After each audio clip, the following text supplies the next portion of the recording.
Hi, I'm Brittany Ashley, your host of Breaking Norms, Building Dreams, your guide through this transformative journey in both business and life. This is your place crafted for dreamers, doers, or anyone who has been told they can't. Get ready as we challenge those narratives together. You're tuning in live to the United Public Radio Network, airing on 105.3 and 107.7 FM in New Orleans. We are streaming on all the popular platforms every Monday at 3 p.m. Eastern Standard Time. Join me for a candid and thought-provoking conversation celebrating your unique journey because you are worth it. This is the United Public Radio Network, 107.7 FM in New Orleans and 105.3 in the Gulf Coast. UPRN talkradio.com. Esoteric programming at its finest. Our symbol, the trident. Gifted to us by the priests of Troy Xenos centuries ago when one of the first monster hunting teams out of Corinth battled a contingent of Vrykula that had infested their temple. After the victory over the monsters, the head priest declared, "You are three lances acting as one, not unlike Poseidon's mighty trident of light." That would become our name, the Trident of Light, for the good we did and still do against the dark evils of this world. Available at Amazon Books. Welcome to Negotiating Happiness, the show that helps you find happiness, success, and balance in your work and life. I'm Adriana Fierster, your host for this journey into entrepreneurship and personal growth. We're broadcasting live on 107.7 and 105.3 FM in New Orleans as part of the United Public Radio Network. We explore the latest strategies, insights, and stories from successful entrepreneurs and experts. From managing stress to building a thriving business, we've got you covered. The Power Agency is built for those who move like predators, decide like weapons, and execute like their life depends on it. You're either fully in, or you're invisible. Okay, so somebody's invisible somewhere. Ladies and gentlemen, welcome to the Author's Call. You know, guys, sometimes I'm just as surprised as anybody else when I'm listening to these promos and these intros. Sometimes it's the first time I've heard them when we go live on the show sometimes, so it's kind of funny to me. But I want to welcome everyone to the Author's Call. I hope everybody out there around the planet's having a great day today, or great evening, or great afternoon, whatever it is on your big part of the blue planet. I mean, I know for the Australians, it's a happy another day from today. It's happy Sunday over there. And for all my friends in Europe right now, it's about 10 o'clock till about 2 in the morning. So I'm glad y'all are staying up and listening. We have Orson Scott Card with us tonight, who is just probably the best sci-fi writer out there. But we're going to talk more about that when we get into it. Also, he's a very interesting gentleman on top of that. But we'll also talk more about that in a few minutes. We also have John Goodman with us, who's here with us on the weekends. He's a great guy to hang out with. And he's also a lot of fun to chat with and talk with and eat breakfast with. And, oh, wait, that came out wrong. But anyway, yeah. Okay. Anyway, hopefully Emily wasn't listening to that. Welcome to the show, everybody. Guys, nice to have you. Orson, nice to have you here. Scott, it's great to have you on the show. And John's always a blast. So, John, before we start with Scott, what you up to? Well, I'm all excited that we're going to have a fun show this week. We're vastly between winter and spring and summer here in LA. It goes Wednesday's gonna be 90. Last night it was down to 62. So it's amazing how it just goes up and down. Down to 62. I'll bet you had to put on a jacket. It was so cold. It was a parka, I tell you. Now, I've spent months at a time in Los Angeles, and I know perfectly well that the word seasons never applies in LA, except for when you guys are having earthquake weather. I don't know what that means, but I've heard that expression more than, this is earthquake weather, better be careful. So let's just say that the weather and the planet and the climate function so differently in LA that this really is amazingly, we can go to another planet without having to reach light speed. Very good. Exactly. That is definitely California. It is definitely the land of nuts and fruits. Way different than any other land with vegetation. Yeah. Yes, Stephanie, I'm not commenting on that last comment. While everybody else is experiencing prices going down, prices going up here in California. But that's weird for me, because when I was out there with you this year, everywhere I ate was cheaper this year, including a little place, whatever the little thing was down in the back of the behind the check-in counter, whatever was it, the bodega, what the hell was it called? Man, they went down like $3 on their sandwiches from last year. I was like, look at this. And then the hamburger, my favorite restaurant we eat at over there, they were down like $3. I was surprised. Well, now you have to say what the restaurant is. It was the one at the Roosevelt. That was $2 actually. 25 degrees. Yeah, so they actually went down $2. I was surprised. Most everywhere I ate was for California. We'll say for LA was reasonable, especially for being in Hollywood. But I found it to be quite a bit higher last year. I don't know why. Well, if you check the media right now, that's LA Times, which is its own breed of reporting. Yes. They were going like, the price of eggs in California has been really, really high, and it finally started coming down. Then they said, yeah, the eggs are coming down. Now everything else is going up. You've got the price of beef, the price of vegetables, everything else is now skyrocketing. So there's always something there that you've got the media to. It is though a shock though, because when I come home, I mean eggs are $2.99 here, brown meat's $4, gallon of milk's about $2.88. It's fairly cheap, and it's going to get quite a bit cheaper. When Trump left office last time, we were paying 89 cents a dozen for eggs, $1.40 for gas. Right now, damn diesel's cheaper than gas is. I haven't seen that since I was a teenager, and that was before the sun came up. So I mean, it was. I'm just saying, it's. I haven't seen it. I mean, for some reason in the 80s or 90s, whenever it was, they flip flop and diesel just left gas behind. And now all of a sudden here it is. So we should actually see things come down quite a bit more. Well, to add a note of archaeology here, in the 50s, when I lived in California, growing up in the Bay Area, we still had 20-cent bread loaves. We still had movie admissions where you'd get change for $1. Prices are all ludicrous to me because they are. I set my idea of what things should cost. 20 cents a gallon gas. So you go in and say $1 worth of regular, not fill it up and not $5. You give them $5, they're going to wonder what to do with the other $3. Yeah. Prices change, but in those days, if you were going to be a millionaire, that meant something. You could live on the interest from a passbook savings account. On $1 million in that savings account, you could live on that very nicely. Now, that won't even get you your rent. It's bad. I mean, it is kind of it's a little bit on the scary side. I know when I started driving, gas was only about 45 cents a gallon. I think cigarettes were 30 cents a pack.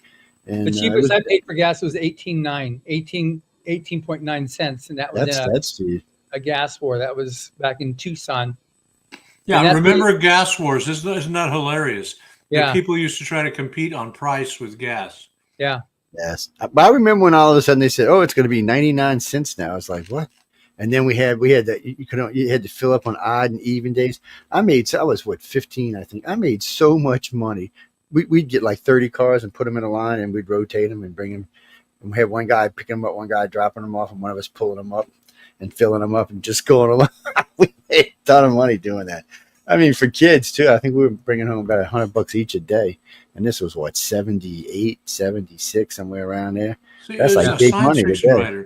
A science fiction writer then, if he wrote about $3.40 gasoline per gallon, that would be the unbelievable thing. Yes. Yeah, faster than light travel, fine. We'll take that in science fiction.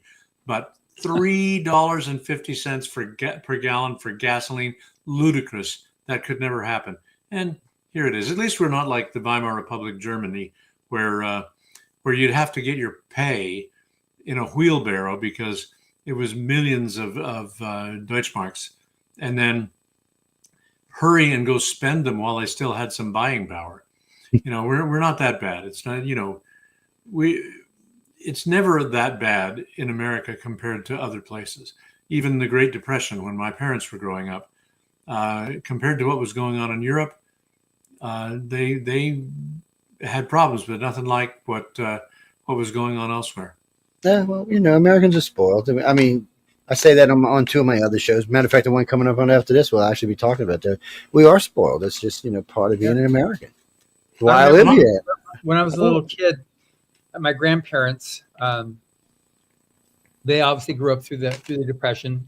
And I remember my grandmother gave me a piece of tracing paper that I could use to draw pictures on. And I made a mistake on it. I asked for another piece of paper. I got in so much trouble for wasting a piece of paper.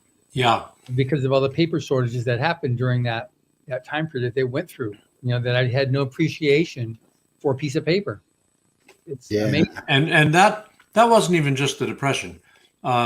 Paper used to be precious. Yeah. It used to be not quite as precious as needles. When people talked about housewives having pin money, it's because you had to have pins in order to sew, in order to hem things up and stuff, and to have like a basting stitch. But it was expensive. You couldn't waste pins. That's why you had a pin cushion. You'd pull them out, put them in the pin cushion, use them again, over and over again. Nowadays, they just give away pins in shirts. Oh, yeah. And the real problem there is how to throw them away without having them poke through the plastic garbage bag and stab whoever's taking it out to the cans. They still aren't that cheap. When I was matter of fact, when I was in LA this year, I ripped the seam out of the bottom. I caught one of my boots and ripped the seam out. So I stopped at Target and picked up a little sewing kit. And yes, people, I can sew. They taught me how to do that when I was in the Navy. Sorry, they make you learn how to sew when you're in boot camp. Don't ask me why, they just do. And anyway, long story short, I got the damn thing, and I'm thinking there was 4 needles in there and maybe, I don't know, 2 feet of thread in 8 different colors or something. That thing was $11. I'm like, you got to be kidding me, man. I said, oh, maybe because it's Target in LA. I know, man, it was just ridiculous. Anything in LA. That's California. It was just too funny. But I remember back before Los Angeles rejoined the Union, and all the chain stores that were everywhere, I couldn't find a Circuit City. I couldn't find, back when Circuit City existed, but yeah, there were places that I expected to be able to find because it's America. The only one that was always there was McDonald's, but all the other stores, they weren't there because the real estate was so high. They couldn't sell anything at their regular prices and make any money. They'd lose money because of rent. You can bet your ass the first colony on Mars and on the moon will have a McDonald's in it. They better. When they had McDonald's in a truck, in a van, following along behind Trump in the Middle East, then they understand a guy with a serious McDonald's addiction. No, man. I worked for him as a general manager for a while. What's that? I actually worked for them for about 5 years as a general manager. I gotta say though, man, I made good money. But I had a beach store. I had a store down on the Gulf Coast in Mississippi. It was a beach store. Back then, it did about $3 million a month, which today would be about $30 million a month. And I got a really good commission off if they pay me really well. And I still remember when I got hired, the guy said, "Well, you got to go to Hamburger College," and I started laughing. I mean, literally, I started laughing. He said, "No, I'm serious." I'm like, "Dude, really?" He's like, "Yeah, we're going to send you up to Chicago for a couple of weeks." And but unlike regular universities, when you come out of Hamburger College, there's stuff you now know how to do that you didn't before. Whereas normal universities, they give you all the opinions you're supposed to have, but you don't learn how to do much. Well, it's funny you said it because I got a bachelor's in science and avionics and advanced electronics, and I don't do that for a living. Never have. Matter of fact, it's kind of sad. Very interesting. Learned a lot of fun stuff, but I used it when I was in the Navy. But other than that, I didn't use it anywhere else. Well, see, that's amazing to me because what that suggests is that your major field of study, which was an engineering-heavy, science-heavy field, you ended up working in it about as much as I ended up working with my theater degree, which, of course, is as close to worthless as you can get in terms of, when they're casting in Hollywood, they don't care if you ever had a degree. That doesn't even come up. If you put it on your resume, it's like a little joke between you and them.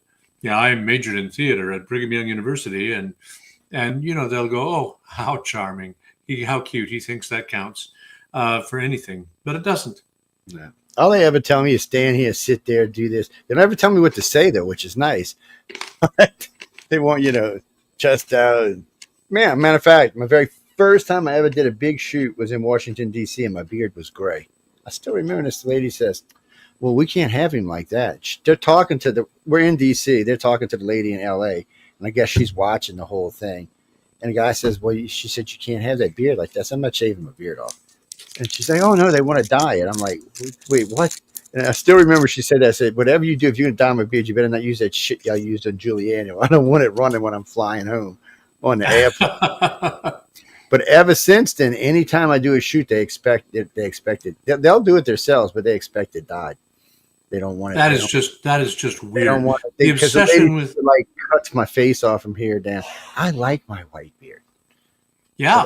Well, my dad's hair never turned gray.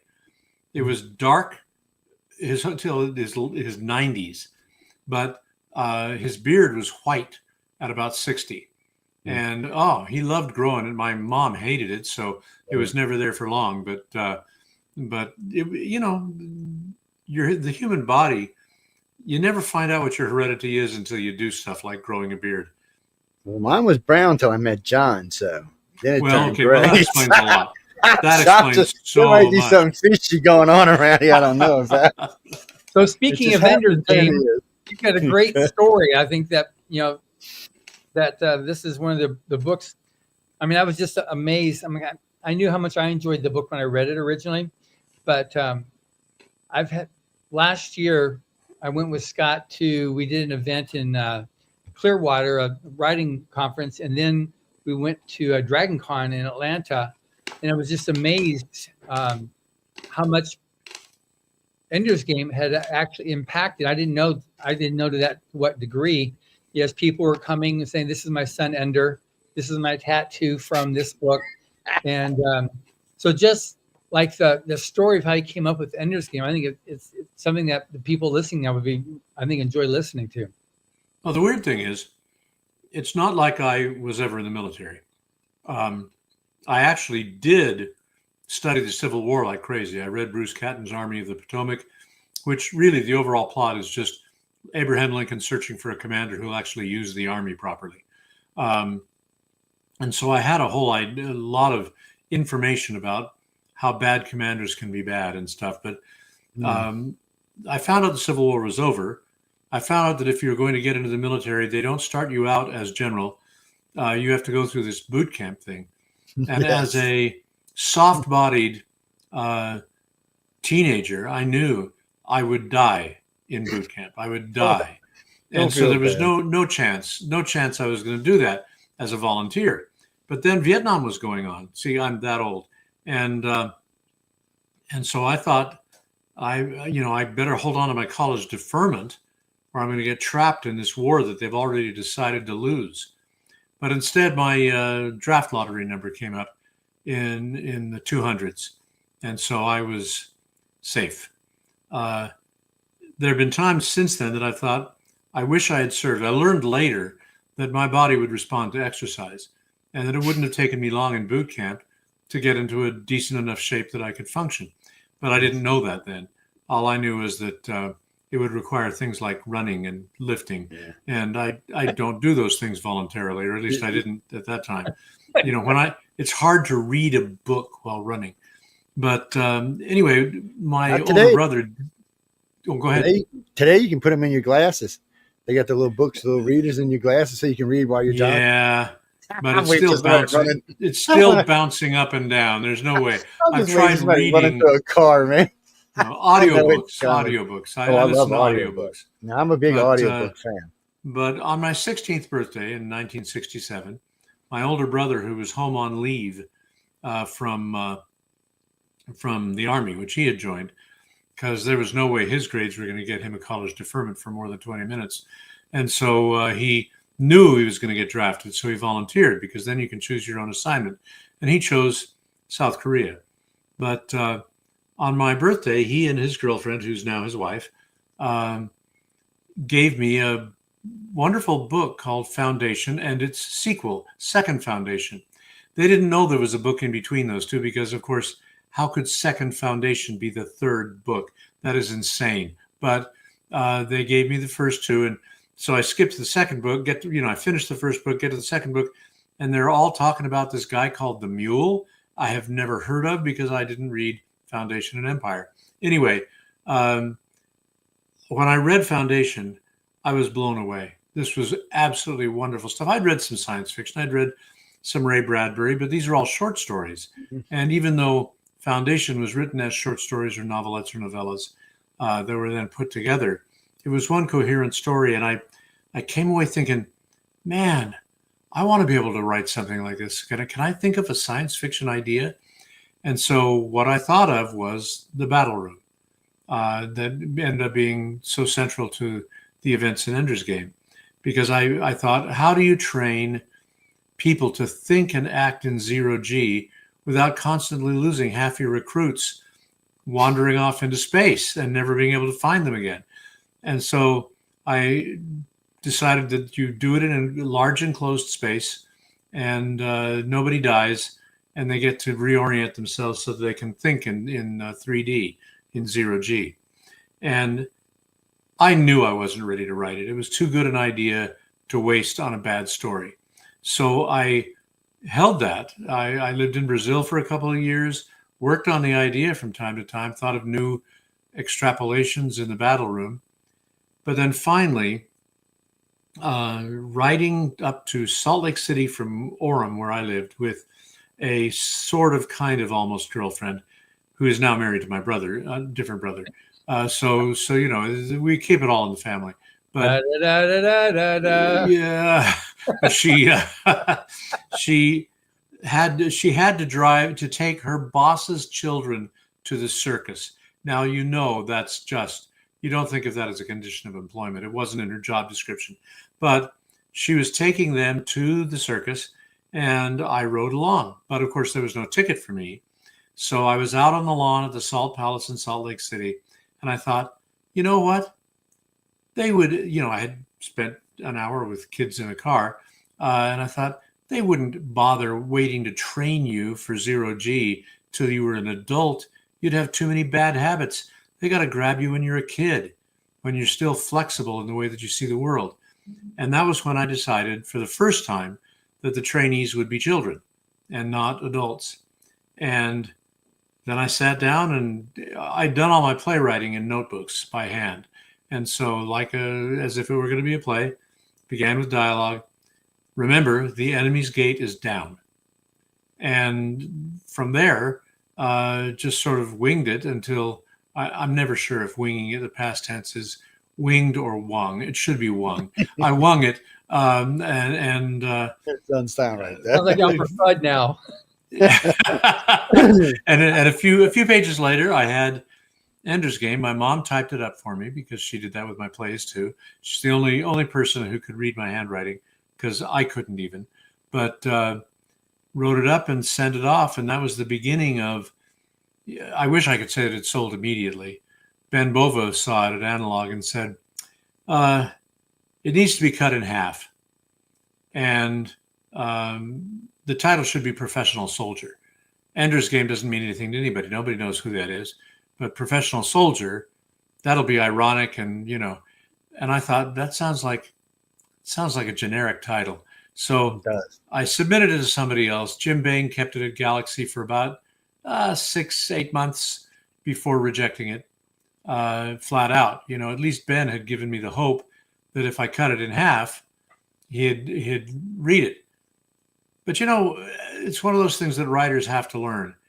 Editors have no idea how to fix your story. So what you do when you get an instruction like cut it in half is you think, why did he want me to cut it in half? Because it felt long. Not because it was too long. I don't write long. I don't write extra stuff. If it's in my manuscript, it's because it needs to be there and can't be cut, which was the bane of the existence of people abridging my books back in the days when audiobooks all were abridged. And because there was nothing they could cut. It was all there because it had to be. And so I was thinking, So he thought it felt long. What made it feel long? And I realized too many battles. Nowadays, I would say too much Quidditch, because since then, we've had the Harry Potter books come out, but they didn't exist yet. So I realized these are all play games. Nobody's going to actually die. And so I went and I removed one game entirely and just summarized it very quickly, and took another one and cut the description of it way down, the events way down, so that I had 3 full games, I think. Maybe I got the total wrong. And then the other ones were much briefer. And it felt shorter. It made the story less tedious. But I also fiddled in some other areas. So when I sent the manuscript in to Ben again, it was actually a page longer than it had been before I cut it in half. And so I didn't remind him, you said to cut this in half. What I said was, I addressed the issues you raised. And the title is Ender's Game, period. He published it as Ender's Game, even though he thought I was making a mistake. I don't think I did. And then he bought it because I'd solved the problem. It no longer felt like it was twice as long as it needed to be. But that's just writer stuff. We all learn that. When Ellen Datlow was editing at Omni, I think it was at the time, she once sent me a really bizarre set of suggestions, and I could not fathom what she was going for. So I paid no attention to them at all, looked through the story and found things I wanted to alter, and again sent it back saying, well, I addressed the issues that had come up in the previous draft. I hope that this draft will meet your approval. She had no idea. She didn't remember what she had told me before, because it was incomprehensible to her as well. And so she was fine. She felt like she had contributed to the story because I sent it back and it wasn't quite the same. Editors don't remember stuff like that. They just don't. And so it's a great deal of freedom for the writer, as long as you have the conscientiousness to address any issues that really are there. But here's the bizarre thing. With Ender's Game, it was all centered around the military. I think partly because my brother had been on leave when he gave me Foundation, and because of Nordhoff and Hall's book about World War I flyers in France, the Lafayette Escadrille. And and in that book, they talked about how first-time pilots up in the air, first dogfight, first action with an enemy, they had a tendency to die because they were still thinking in a level plane. If you're in a car and you're looking for other traffic, you're not looking up, you're not looking down. You only look in a level plane outside your windows. The mirrors help. But if you're up in an airplane, the guy who's going to kill you is going to come from below or from above or out of the sun. And they found that out as they died, because they simply had not looked there. So that was the initiative for my making people try to think in 3D, because it's even worse there. At least in an airplane, you always know where down is, because you have to. You don't want to go that direction unless it's on purpose. And, going down is death. But in the battle room, going down was a natural orientation your body has to have. We have to know where down is. And so all of these things were me trying to extrapolate what it would be like to train people for military service, for command in the future in space. And so I had to invent all these moves and stuff that they would do. And I just, where would I find out the physics of movement in 0G? I had to imagine it all. So one of the happiest moments of my writing career was when a shuttle astronaut wrote to me and said, we tried all the moves from the battle room in the cargo bay, which says, okay, so they did have a little free time there in the shuttle. We tried them in the cargo bay in 0G, and they all worked. You have no idea how happy that made me, because it meant that my physics was not stupid. Of course, later on, when they were making the quote movie, unquote, about quote Ender's Game, unquote, because Ender's Game has never been filmed. never been filmed, probably never will be. But they had this tall teenager playing short little Ender Wiggin, and all kinds of other crap. But I remember the director, whose name I try not to remember, brought me in to look at the early CGI of movement in the battle room.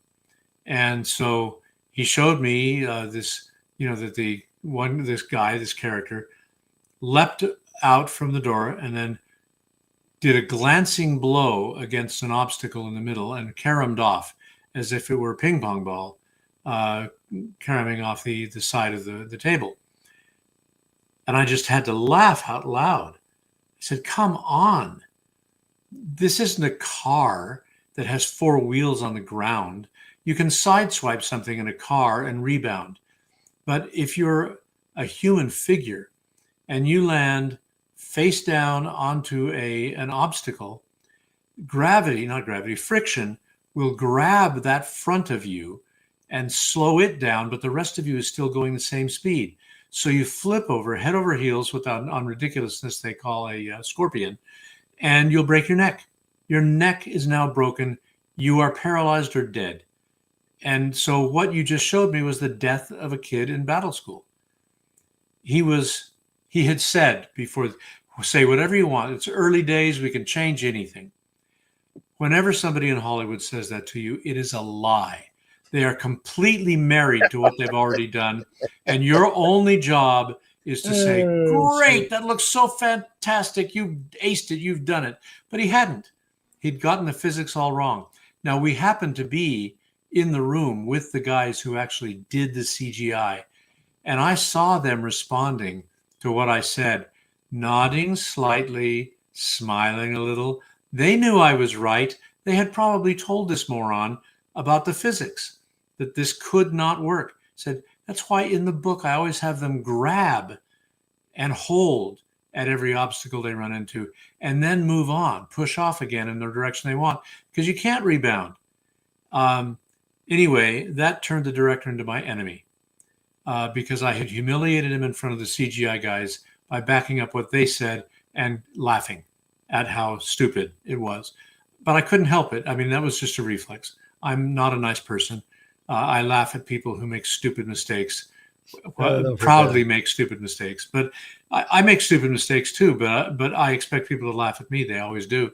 And so that was when he became my enemy. And in all the things that I had said to him that were important to me, that they never happen in the movie version of Ender's Game, he put them all in his script that he wrote. Every single thing. He turned Petra into a love interest. There was a kiss between Ender and Petra. Well, that works with Asa Butterfield, who was, I think, 20 at the time. Probably 15 or 16. But it would not work with Ender Wiggin in the book. And other stuff like an anti-military diatribe. Fortunately, that was cut from the film because there was a good executive at the studio that came in and provided the final funding. And I explained this to him, and I said, I don't know who this director thinks the audience for Ender's Game is, but an awful lot of them are people who served in the military and were introduced to Ender's Game because it was on the commandant's reading list with the Marine Corps. And the military loves Ender's Game, partly because it shows stupid commanders being stupid, which is an experience that all military people have. You were in the Navy. Come on, tell me. How many of your commanders were smart? And how many of them did dumb stuff? But I'd read Army of the Potomac, and I knew that there were all kinds of commanders. In all frankness, I because when I finally made officer, how some people even became an officer was beyond me. Honestly, some of the people I met, I was on the Nimitz. I was like, I'm looking at the guy who's a deck commander because I was a flight commander. He's out there one day. I said, what are you trying to get everybody killed? I said, what are you doing standing in the middle of the I said, how long have you been on this carrier? 3 years. I said, 3 years. And you're standing in the middle of the flight deck while we're launching jets. I said, you know what? I'm just, you know what I did? I said, you know what? I'm just going to walk around. You outrank me by, and I walked back to my place. And he just looked at me like, And then you all of a sudden you hear F-14 Tomcat's engines raring. I'm getting ready to go. And I'm watching this dude thinking, this guy's going to get cut in half. And I think he was almost going to try to stand there to show me that he could. Oh, man. but the Tomcat pilot was like, well, guess what? Well, because, once the speed guy releases them, they don't care who's standing there. Yeah. They can't care. But when you're being catapulted off faster than your plane can go at that point, there's no way you're not going to turn. You're not going to dodge. If you turn, you end up in the water. And I'm standing behind the guy waiting for him to release, and I'm looking at this guy. I'm looking down at the guy. He's looking at the guy. I'm looking at the guy. The pilot's looking at the guy. We're all thinking, and I see your boy go. And I'm thinking, oh shit, you're dead. And you just see this guy turn around. He just started stepping. He got hit with the backwash. Almost knocked his ass off the carrier. The funniest thing is, Scott, I don't remember seeing him after that. I think because they watch you from the tower, and I'm thinking I think you might have just got thrown off the ship. Yeah, because it's dangerous and you can't be an idiot. And unfortunately, it's weird when you're in certain situations. You don't see as many idiots, but in some places, like when I was stationed in San Diego, oh my God. I think it's like the capital of idiots for the U.S. Navy. People were just like in a whole different world. I think that was the woke Navy, and I just didn't realize what woke was back then. I really don't. It was scary, but anyway. I don't know when you were in the Navy, but woke was really a pretty recent addition. Oh, I know, that's what I'm saying. But I was took a long time to get to the military. But it felt like that in San Diego. I was there from 80 to 89. Oh, well, I wasn't actually pre-woke. Oh, yeah, that's what I'm saying. And but anytime I was there, because usually, I was there for a little while. Then I was in Millington, Tennessee for a while. Then I was on the carrier for a while, and then I was in New Orleans for a while. Then I was back in San Diego for a while. Then I was back on the carrier for a while. Then I was in Fallon, Nevada for a while. It was just like because of the skill set I had, they sent me all over the place. Even though I gotta say, you're in the Navy. And you spend significant time in Tennessee. Oh, yes. Yeah. Oh, look, I said that myself. I used to say, wait a minute. I still remember this. When they said, you're going to Millington, Tennessee for school. I'm like, Tennessee? I said, Tennessee's landlocked, right, people? I said, well, how am I getting there? He said, you're flying. I'm like, but there's no water. He's like, Joe, not all of our bases. He said, not all of our bases are on the coast. I'm like, why? I said, we're the Navy. Aren't we the Navy? He said, well, we got one up there in Lake Michigan. I said, yeah, but it's by Lake Michigan. At least there's water. Yeah. No, I remember when I first read about the Von Trapp family singers, I was shocked to realize that the guy was a commander in the Austrian Navy. Now, to me, Austria was this little landlocked country tucked under the butt end of Germany. How did they have a Navy? Well, of course, they used to have a seacoast, but after World War I, they lost it. But still, the idea of an Austrian Navy officer was just laughable to me. But, the Navy, what it means is that there were powerful congressmen on appropriations or on the defense committee who decided that they needed to have some of that wonderful Navy money getting spent in Tennessee. Probably Al Gore's dad arranged to have that school going on there. Yeah, anyway, go ahead. Well, I was just thinking, your book's got to be perfect for a lot of these commanders. I mean, it's just, it's, I was thinking about it. This is something they're going to be looking to do probably in maybe 2 decades, maybe 3. We already have plans on putting a place on the moon sometime in the next 30 years. I think they said the commission starts. Our plans for the moon will, as things are going right now, will make us 20 years too late, because China has plans for the moon. Yes, they do. But unfortunately, they're doing it with Russia. So that's going to slow things down, like we learned. Well, you're right. If they're doing it with Russia. But the thing is, when the Chinese build something, it usually works. Yeah. And if they take that prime spot near the lunar South Pole that has easily accessible oxygen, so that they can be self-sustaining, so they don't have to keep shipping, lifting oxygen off of Earth in order to bring it to the moon. That's going to be the prime spot. And once they're there, our military is dead because we are so dependent now on satellite communications. And from the moon, they can throw things, they can throw rocks at our satellites and destroy them. And, to talk about, we're so used to now orienting everything to what we can see through satellites.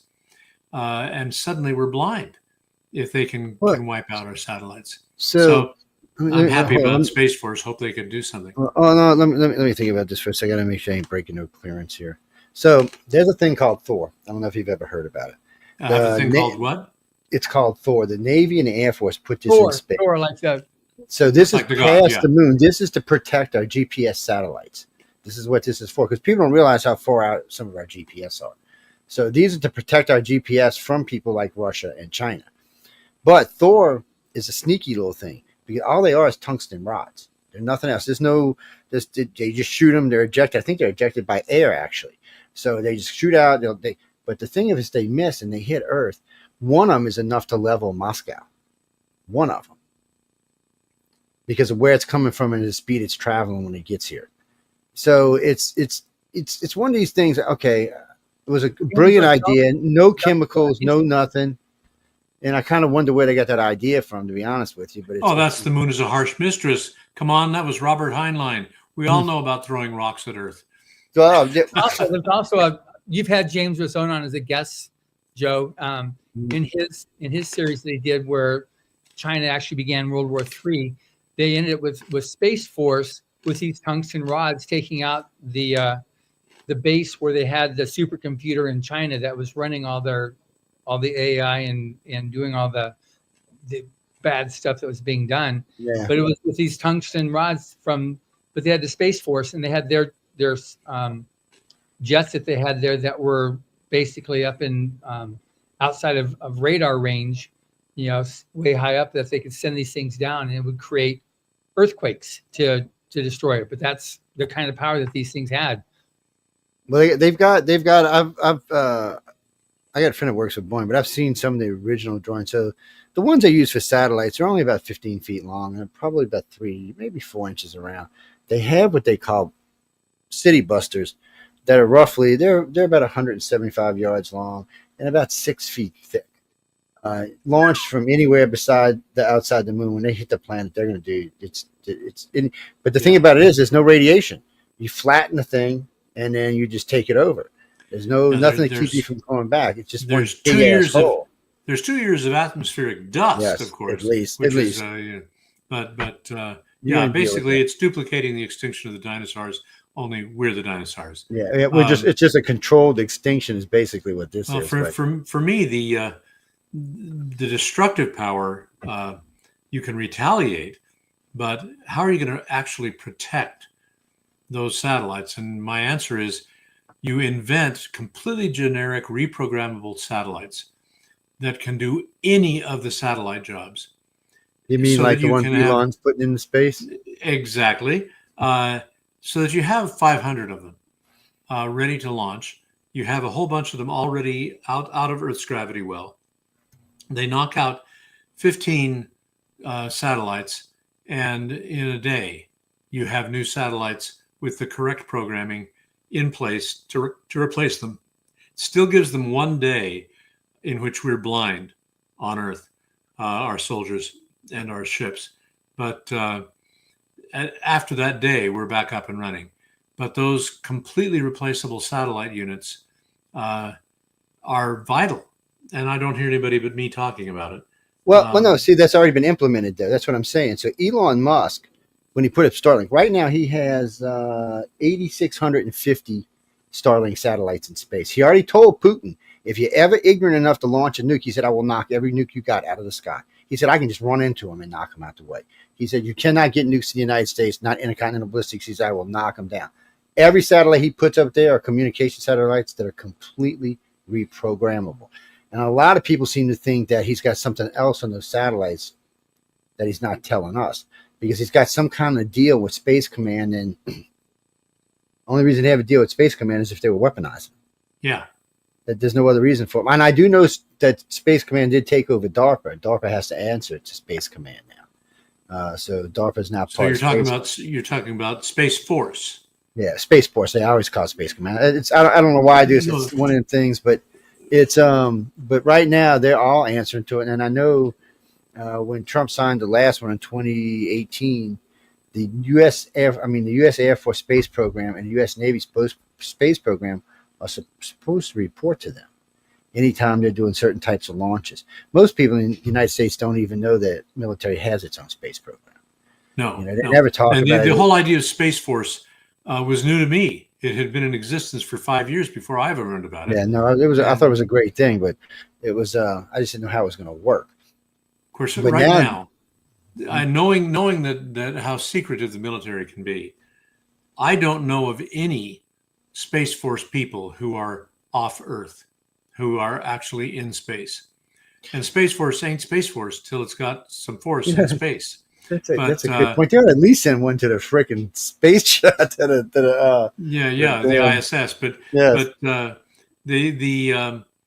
the thing that gets me is it's like in World War II, where we were hoping that they had a secret weapon, and guess what? They did. We had a secret weapon. I'm kind of hoping that they just aren't. Oh, we've got several secret weapons. How many people are out there already in space doing jobs?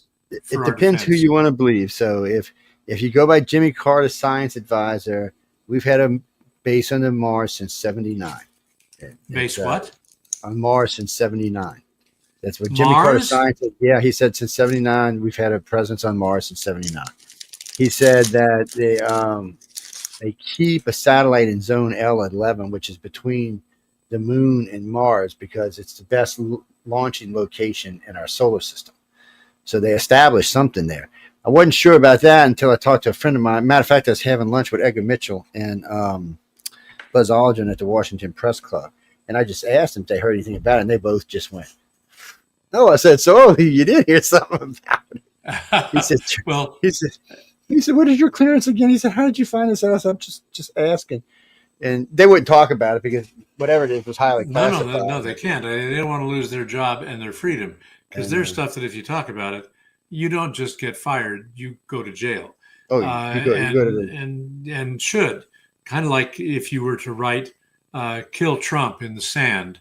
Yes, on a like beach, that. And then I'm still hoping that SOP goes to jail. I'll be talking about him on the next show. Matter of fact. Yeah, so somebody it was on Gutfeld.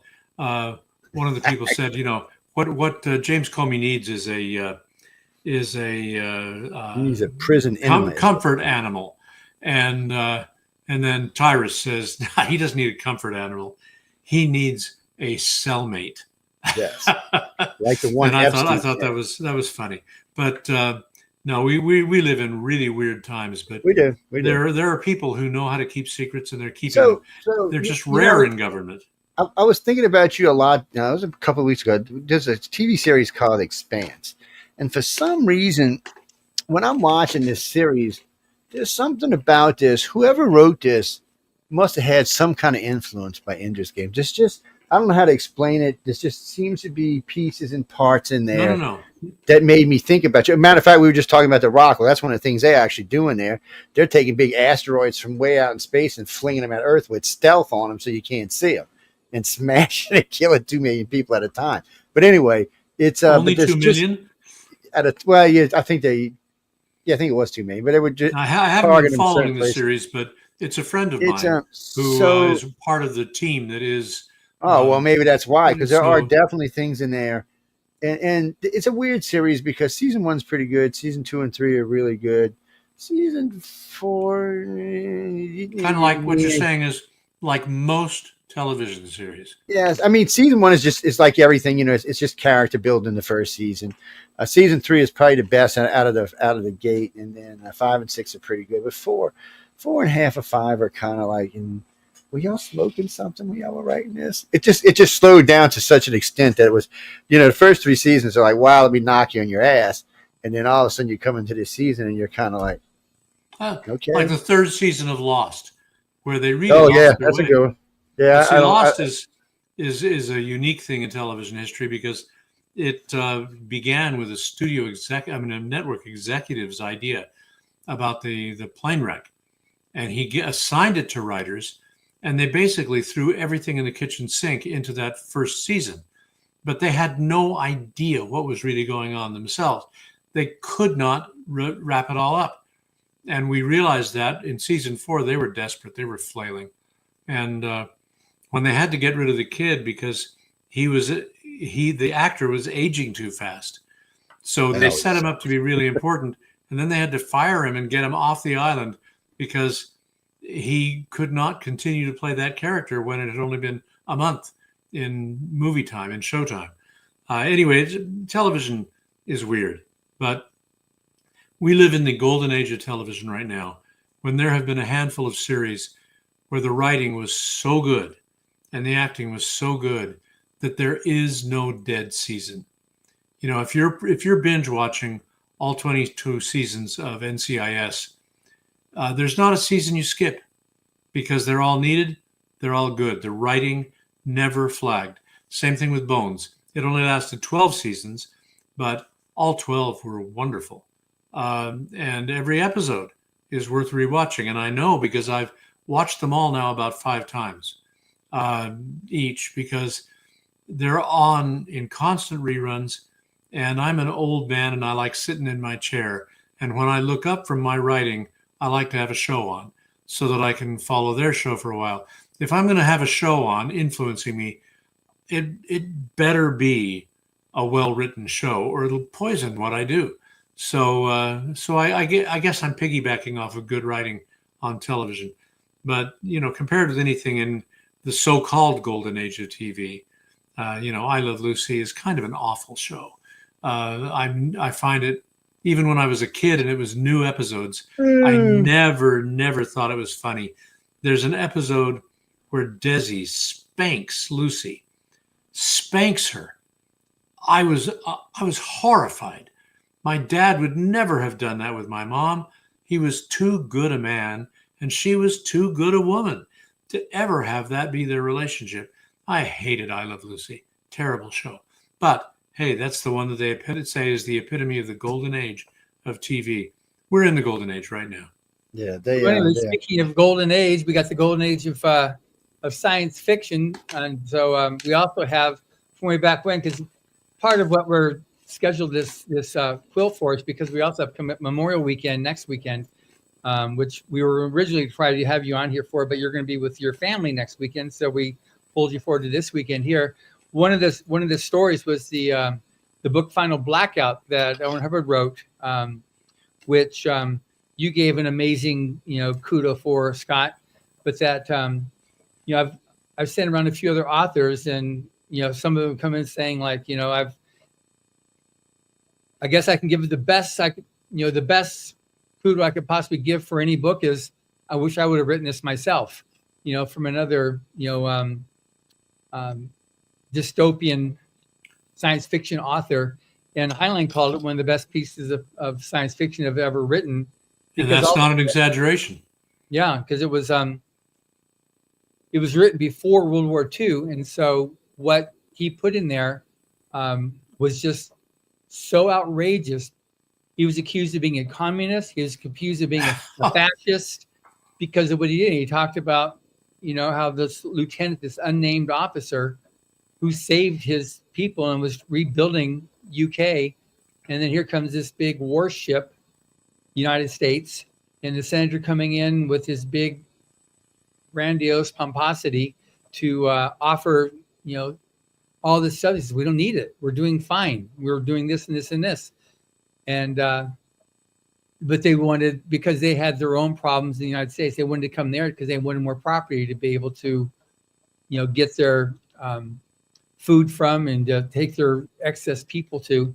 It was it's an amazing story what it did and what it created. As Jerry Riddle, A.G. Riddle, just gave an amazing comment on it, saying that this was a book that preceded dystopian fiction.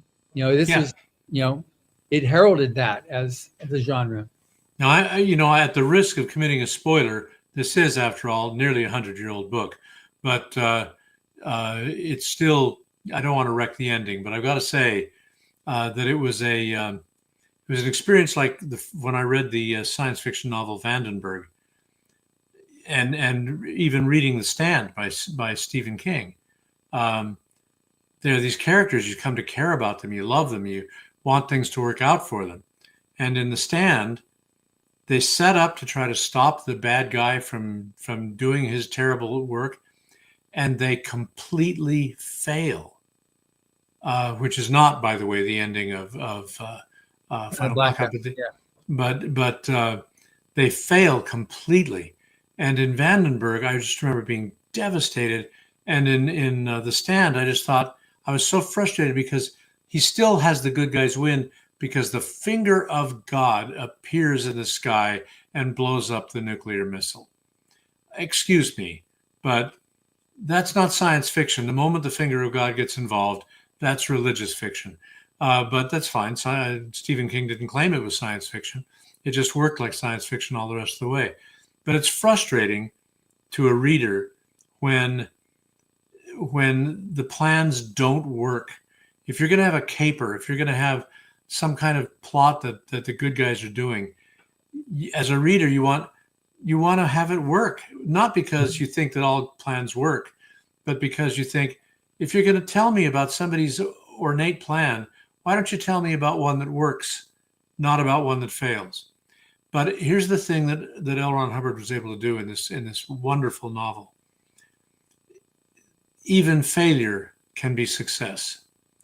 And he makes it plausible that losing can be winning, just as winning can be losing. And this character, the lieutenant, I wish that he had named him, because there would be a generation of people named after him, I believe. But you can't name your kid lieutenant. Well, you can. There's a guy, there was a little trait of people for a time. I had an uncle, Major. His name was Major. It reminds me of Catch-22 with the guy whose name was Major, because he was a major and his name was Major. I knew a Mormon guy with the last name Bishop, and he was a bishop. So he was Bishop. And so, but whatever the name, nobody's going to name their kid lieutenant. It's just not a high enough rank. You're going to name them general or major or something. But what I loved was, without ever naming him, this character was already legendary from chapter 1 and only got more so as time went on. And Hubbard was doing in his book, which I had not read until recently, what I did in Ender's Game, which is, what makes a good commander? What makes a commander that someone would die for? Someone would willingly place themselves in the path of the bullet to save. Or you go over the top from the trenches in World War I because he said to. Who does? I mean, we know that the French army mutinied against their really stupid learn-nothing commanders in World War I. And that was what Hubbard was working with, was the experience of World War I. Mm-hmm. And he was able to show what a good commander would be, even in impossible no-win circumstances. And that was really what I was trying to do with Ender. And I think that in Ender's Game, I more or less succeeded, but I didn't have the spunk to do what Hubbard did and take it to a level. I mean, he took it to a level that I would not have dared to try, because he was braver than me. Plus, he also had a lot of money then compared to what I have. But this Ender's Game was my first short story sale in science fiction, and so I had to have things work out differently. But writing about the military, when I've never been in the military, Hubbard he had close associations. He knew what he was talking about. I had to extrapolate everything from what other people wrote, since I had never been in the military. And that's one of the hard things about writing is, especially when you're writing things in the future, you're going to write societies that never existed yet, that are not there. And that can be so bizarre, because there are people in the real military who could look at Ender's Game and say, what an idiot, that's not how it works. And I knew that. I knew that I was writing into a culture that exists and that I was going to get it wrong because I wasn't in that culture. Yeah. I had the similar thing with a book I wrote called Enchantment, where all of the characters are blacks in LA in an upper middle class neighborhood, Baldwin Hills in LA. Upper middle class black is not something you get written about. What you get is lots of lower class ghetto black in the movies, but upper middle class, no. And so I had a friend who had urged me to write a black protagonist, who was the actual real life hero of the book. And the way that I made sure that I didn't cheat was I simply had almost no white people, no named white people in the entire book. But, I've never been black all my life. Never even tried to be black. I'm not one of the wannabes. And I knew that I could not write black characters. But my friend, Roland Brown, supplied me with details that made it ring true. And I was able to not fake it, but create a story set in that black neighborhood of Baldwin Hills. And it had to be Baldwin Hills because there was a location there, since now transformed, but at the time, a location that absolutely lent itself to my plot. And my editor at the time was married to a black man. I did not know that. So she gave him the manuscript to read.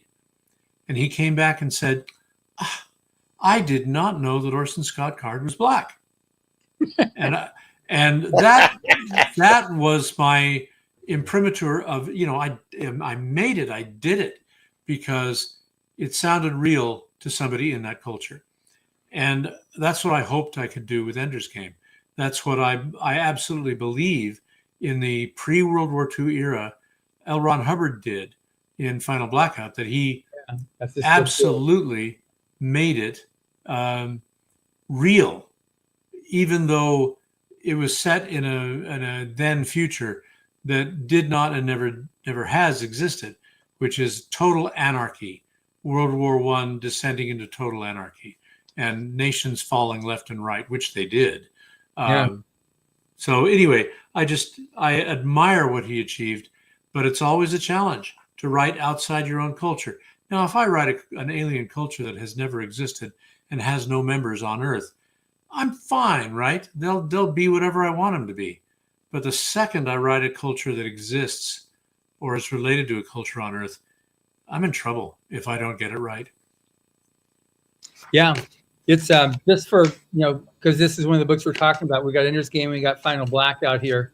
We have the author of Ender's Game below on the screen here, and then we got myself representing the author, L. Ron Hubbard, on Final Blackout. But we just so you know, on Amazon, this is on special right now. Amazon put it down, and it's part of the recognizing the upcoming Memorial weekend, and they wanted to have this as one of the books that they offered as part of the Memorial Day offers that they're doing. So, but it's just interesting because he's this is what it just continued to get an amazing reviews on it. But when he wrote this thing, he came out with it in originally in 1940, and then it was republished again in 1948, and that's where he then did a dedication to the men and officers with whom I served in World War II, first phase, 1941 to 1945, because it was just because what was experienced at that time too was Korea.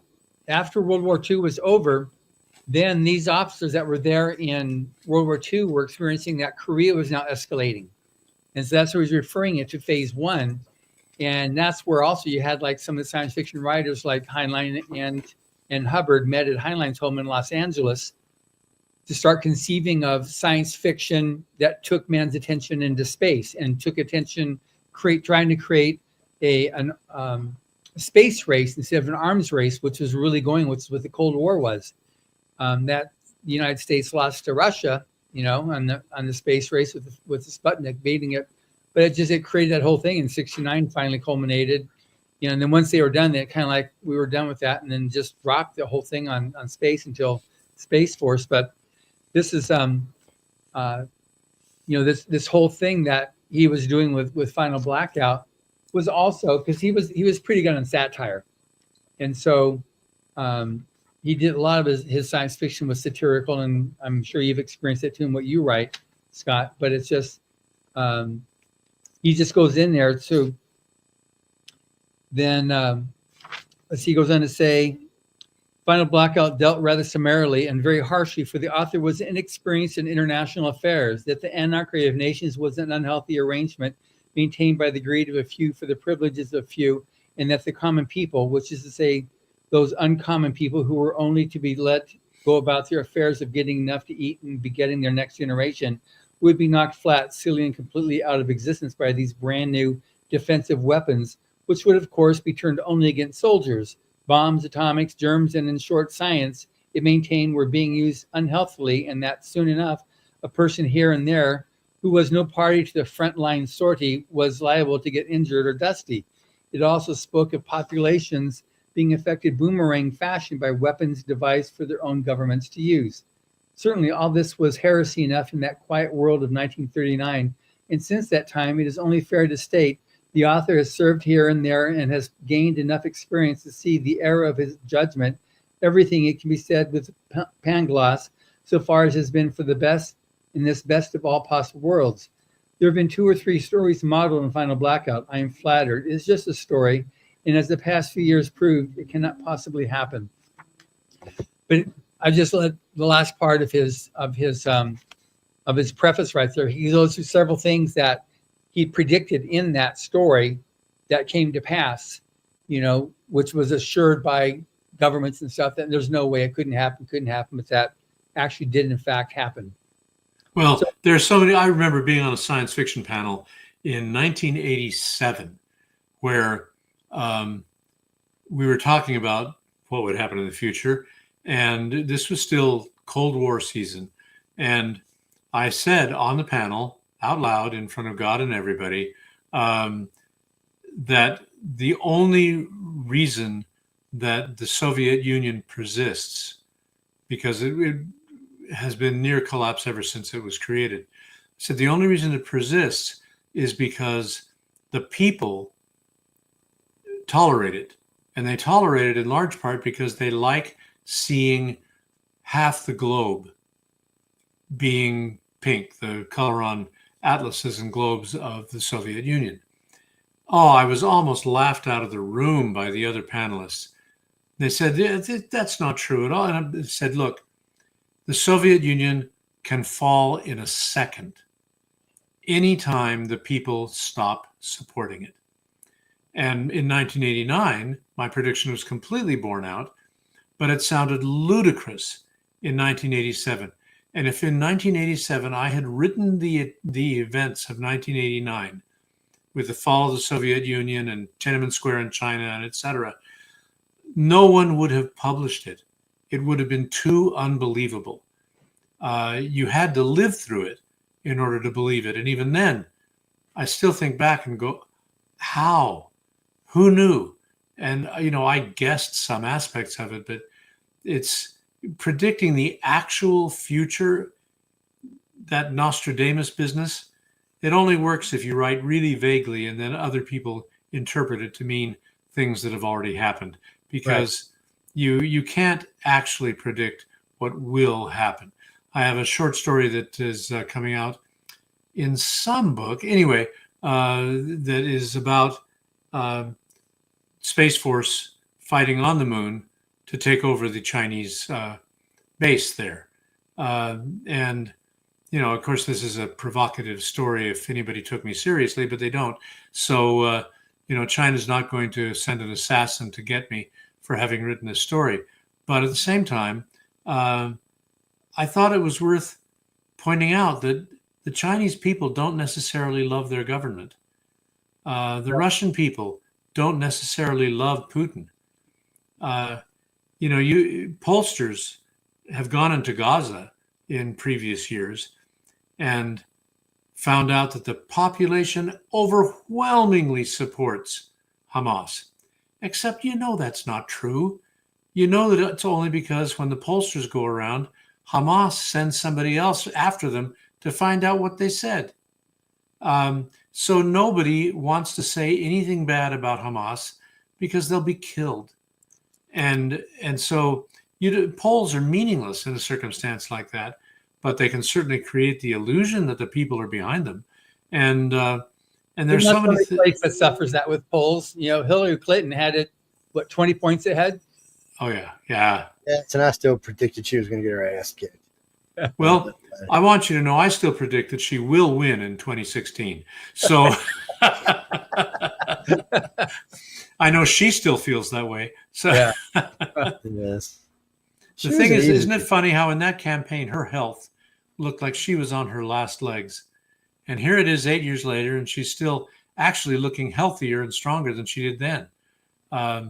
So it's you never know what people are going to do, what they're going to be, how they're going to last. She may yet be president for all I know.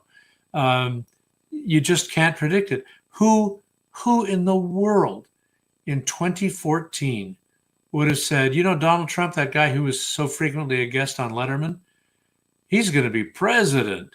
He's going to run for president. He's going to win.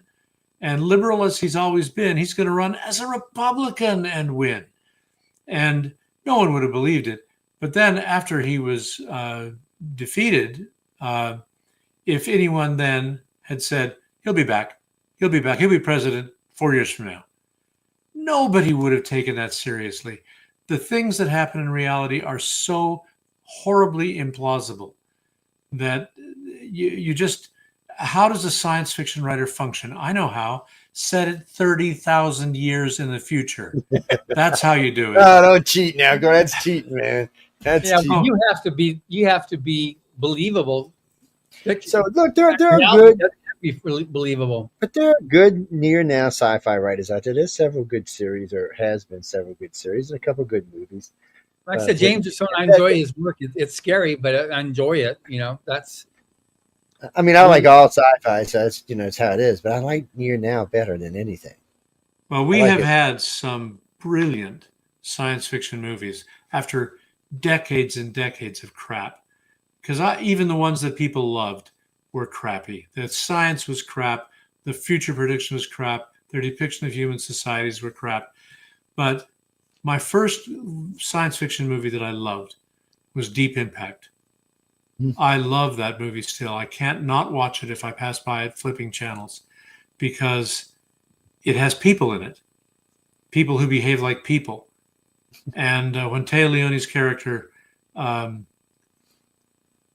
declines her seat on the helicopter and gives it to the woman who had played such a villain on LA Law, so we were predisposed to not like her, but we ended up liking her a lot, and her child. And that moment was so moving. And when she goes to her dad, I think this is real human life. They managed to take a sci-fi premise and make it real. When you compare it with Armageddon, the other asteroid hitting Earth, or coming toward Earth movie, which is shallow as can be. It's a campy movie. Yeah, it is. And it has actors who were capable of better. They did the best they could with what the writers gave them. But then, of course, we know the best science fiction movie of all time. For a while, I thought it was going to be Serenity, but it was surpassed and by Arrival. Oh my gosh! Who thought? Which Arrival? There's like 5 Arrivals now. Amy Adams. Okay. The aliens wrote in smoky air these circular. It was a truly alien language, like I've never seen. I assume that was Ted Chiang's doing, because there was a real science fiction writer behind it. But every aspect of that show was believable. And even when it turned out to be a time travel paradox show, which is impossible in my view, can't be done. Time runs one direction continually. And it's one of those things that I argue with theologians about, when they say, well, God exists outside of time. I go, there is no outside of time. If God does anything, if God exists, if he does anything, then there was the time before he did it and the time after he did it. And you can't escape that. God is inside of time. if he ever does anything. If he does nothing, then it doesn't matter that he exists, does it? So those are theological arguments. People who believe in God know what I'm talking about. People who don't care, don't care. But it's still, if you want to say that somebody or something is outside of time, you're lying. Because maybe outside the dimension. I don't know about outside of time. No. We'll see, however they say it, but it's still, everybody is in time. We're all in time. And that's one of the things that science fiction can't get away from. We love our time travel stories. I've written so many of them myself where, in fact, I have a trilogy that I wrote whose whole point was I broke every single time travel rule that had developed in science fiction. Every single one of them. It was my project was to make them all false and still make the novel work. I hope I succeeded. I think I did. But anyway, we get these consensus ideas. This is what cyberpunk was originally about before it was called that. Bruce Sterling was the one who said, we all live in this science fiction consensus future. We're all setting our stories in what amounts to the same future with the same machines, the same storylines. He said, we need somebody to invent a new future. He said, for instance, look at the work of this guy, William Gibson, who I think Bruce didn't even know then. He's writing stories that don't owe anything to that consensus science fiction future. And so what happens? Well, cyberpunk becomes the new consensus science fiction future. Every problem that Bruce Sterling pointed out just changed to cyberpunk and still existed and was still a weakness in the field because we all follow each other like sheep. But, when L. Ron Hubbard was writing science fiction, there was no science fiction. I mean, there was, but it was blowing up planets with Doc Cummings. It was not plausible real-world scenarios in a chaotic Europe, still fighting World War I 20 years later. He was inventing something new, and inventing something genuinely new it's hard and it's scary, and it can be forgotten. I mean, the book Final Blackout has, it has existed for a long time. I had never heard of it. It had no standing in the field. I mean, it had been forgotten. Not really. I mean, there were, if anybody who'd read it was not going to forget this book, but it wasn't talked about. It's like Time magazine came out with its 100 greatest, most influential fantasy novels. And they managed to do a list of modern fantasies that did not include Patricia McKillop. I thought, what idiot made this list and didn't put in The Forgotten Beasts of Eld and The Riddlemaster of Hed and The Throne of the Errol of Cheryl, which stand head and shoulders above most of the books on that list. And they didn't even know it existed. That's what sometimes happens. Patricia McKillop was not running around touting her own stuff. She's a mild, soft-spoken person. L. Ron Hubbard had the disadvantage with Final Blackout of being dead and therefore not doing appearances to talk about Final Blackout.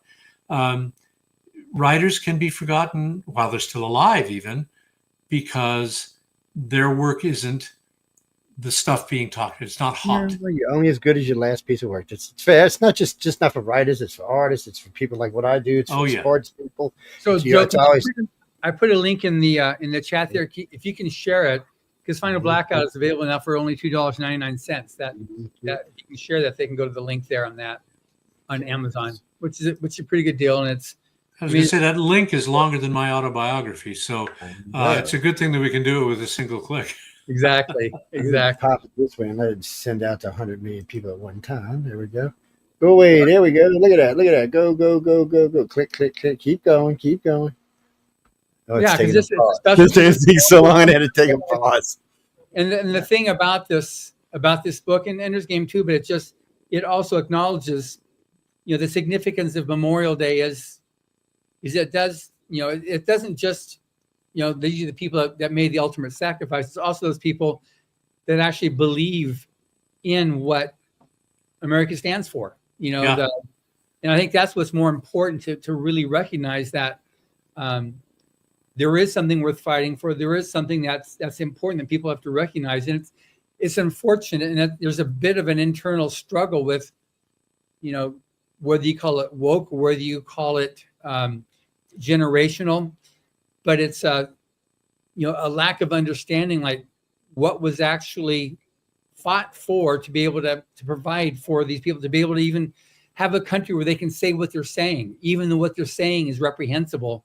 The fact that they can say it here and not be arrested or shot or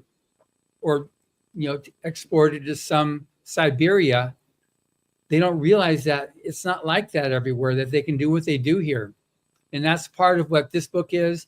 I think Ender's Game, the whole thing of celebrating the importance of what the military does and what you've experienced, Joe. How far is Ender's Game in the future? It's really only about 100 years. Yeah, see, I was thinking it was near now sci-fi. Yeah. When we were talking, I was like, yeah, when I watched it, and when, you're right, though. When you read it and you watch it, what is this to start off with? I can't fucking excuse my language. Why cannot Hollywood make a movie based on an actual book? Why is it every movie I see and I go read the book is almost always better than almost? There's been a couple. I'll give it to you as quickly as I can, because here's what happens. The people with the money don't know how to read. They just don't. They didn't send them an audio book. They didn't get to their position of power by being literate. Oh. Even Hollywood directors, the top directors, they don't read the scripts at first. They have some poor flunky fresh out of or still in college read it and do coverage, which is a synopsis of it that analyzes it for its usefulness as a movie. So the children are monitoring what books get seen. Now, if the director actually reads the book and loves it, still, it's not the director's money. It's not the writer's money. The money belongs to the network executives who can't read. With a few exceptions, I've known a couple of executives in the networks and the studios who are sharp, smart, committed to quality, but they have to run the same gamut as anybody else, which is this going to lose us money? And what is it that makes it so that it'll make money? Nobody knows. Nobody knows. Hollywood knows that its script is vital. They have no idea what a good script looks like until it's filmed and it turns out to have been good. Yes. They just don't know. So anytime you have something like Ender's Game, where it's really important that all of the cast of children be pre-puberty, because no one would believe a 14-year-old would actually believe everything adults told him. By that age, they're cynical about what adults say, and Ender's not a believable character if he is not still young enough to live in the universe created for him by adults. So that's a vital thing. But here's what happens in the executive suites. They say, the kid's supposed to be 10 years old. Children can't act. This kid has to be able to act. We need a child who's famous. And so they settled on Asa Butterfield, who was, because of Hugo and a couple of other things, well known. The trouble is, by the time he's well enough known that a Hollywood executive knows who he is, he's too old to play a child.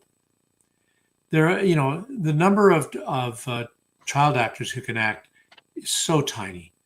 Elijah Wood could act as a kid. Shirley Temple could mug. She was not an actress.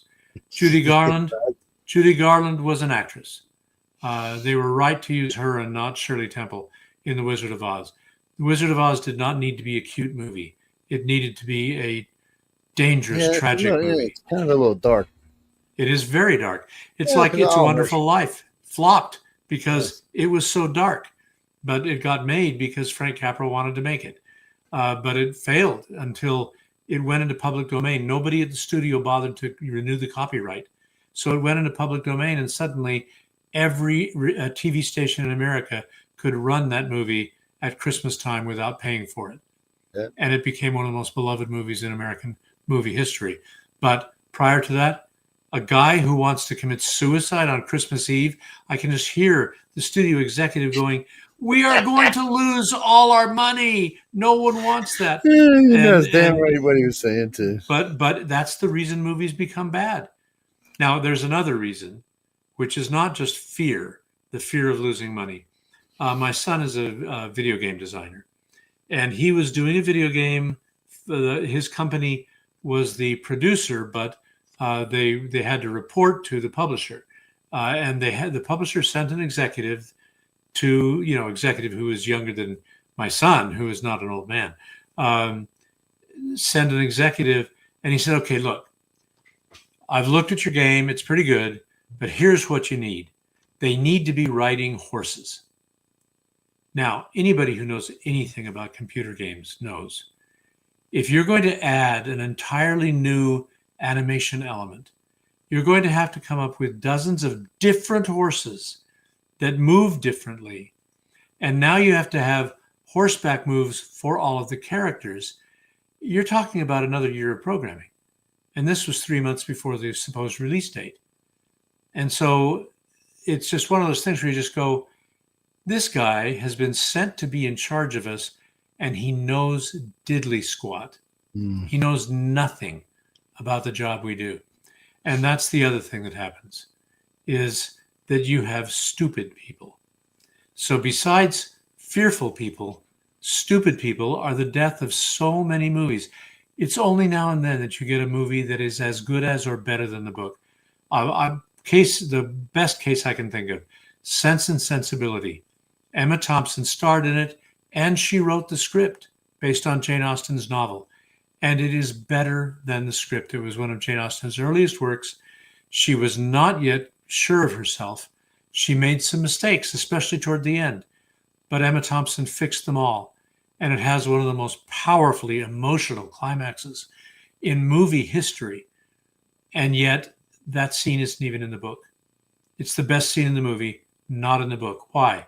Because everybody was committed to doing this thing right, not to improve on the book per se, but to bring the book to fruition better than Jane Austen knew how to do herself.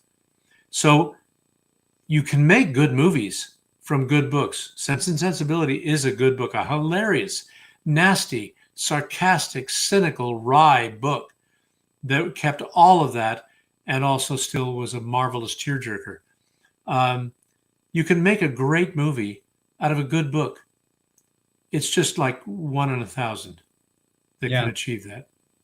Well, today, so many movies. I found a quote in here too, as I was looking for earlier on, which I really like. And it's part of why, this is it's a beloved story also amongst military, is this one paragraph where he says, where this is the lieutenant, and he said he's an unnamed, he never has a name, like you said, Scott. Maybe if it was a name, you have a lot of people named that person.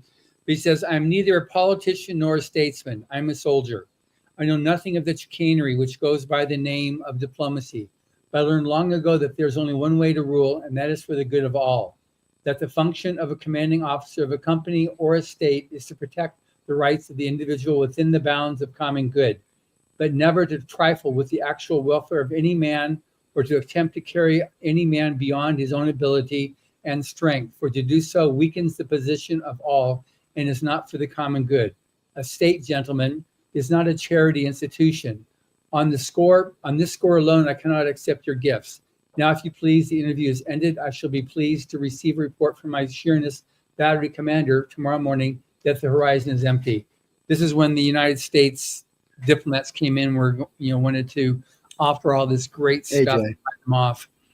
But anyway, it's an amazing quote. See, if I had read that when I was working on the script for Ender's Game, because I went through 20 drafts of my own. They never used my script. The final script I had, which did work, was never read by anyone at the studio, which is fine. It was read by my producers, so we all knew that a script for Ender's Game was possible. And I don't own the rights. I can't even publish it. But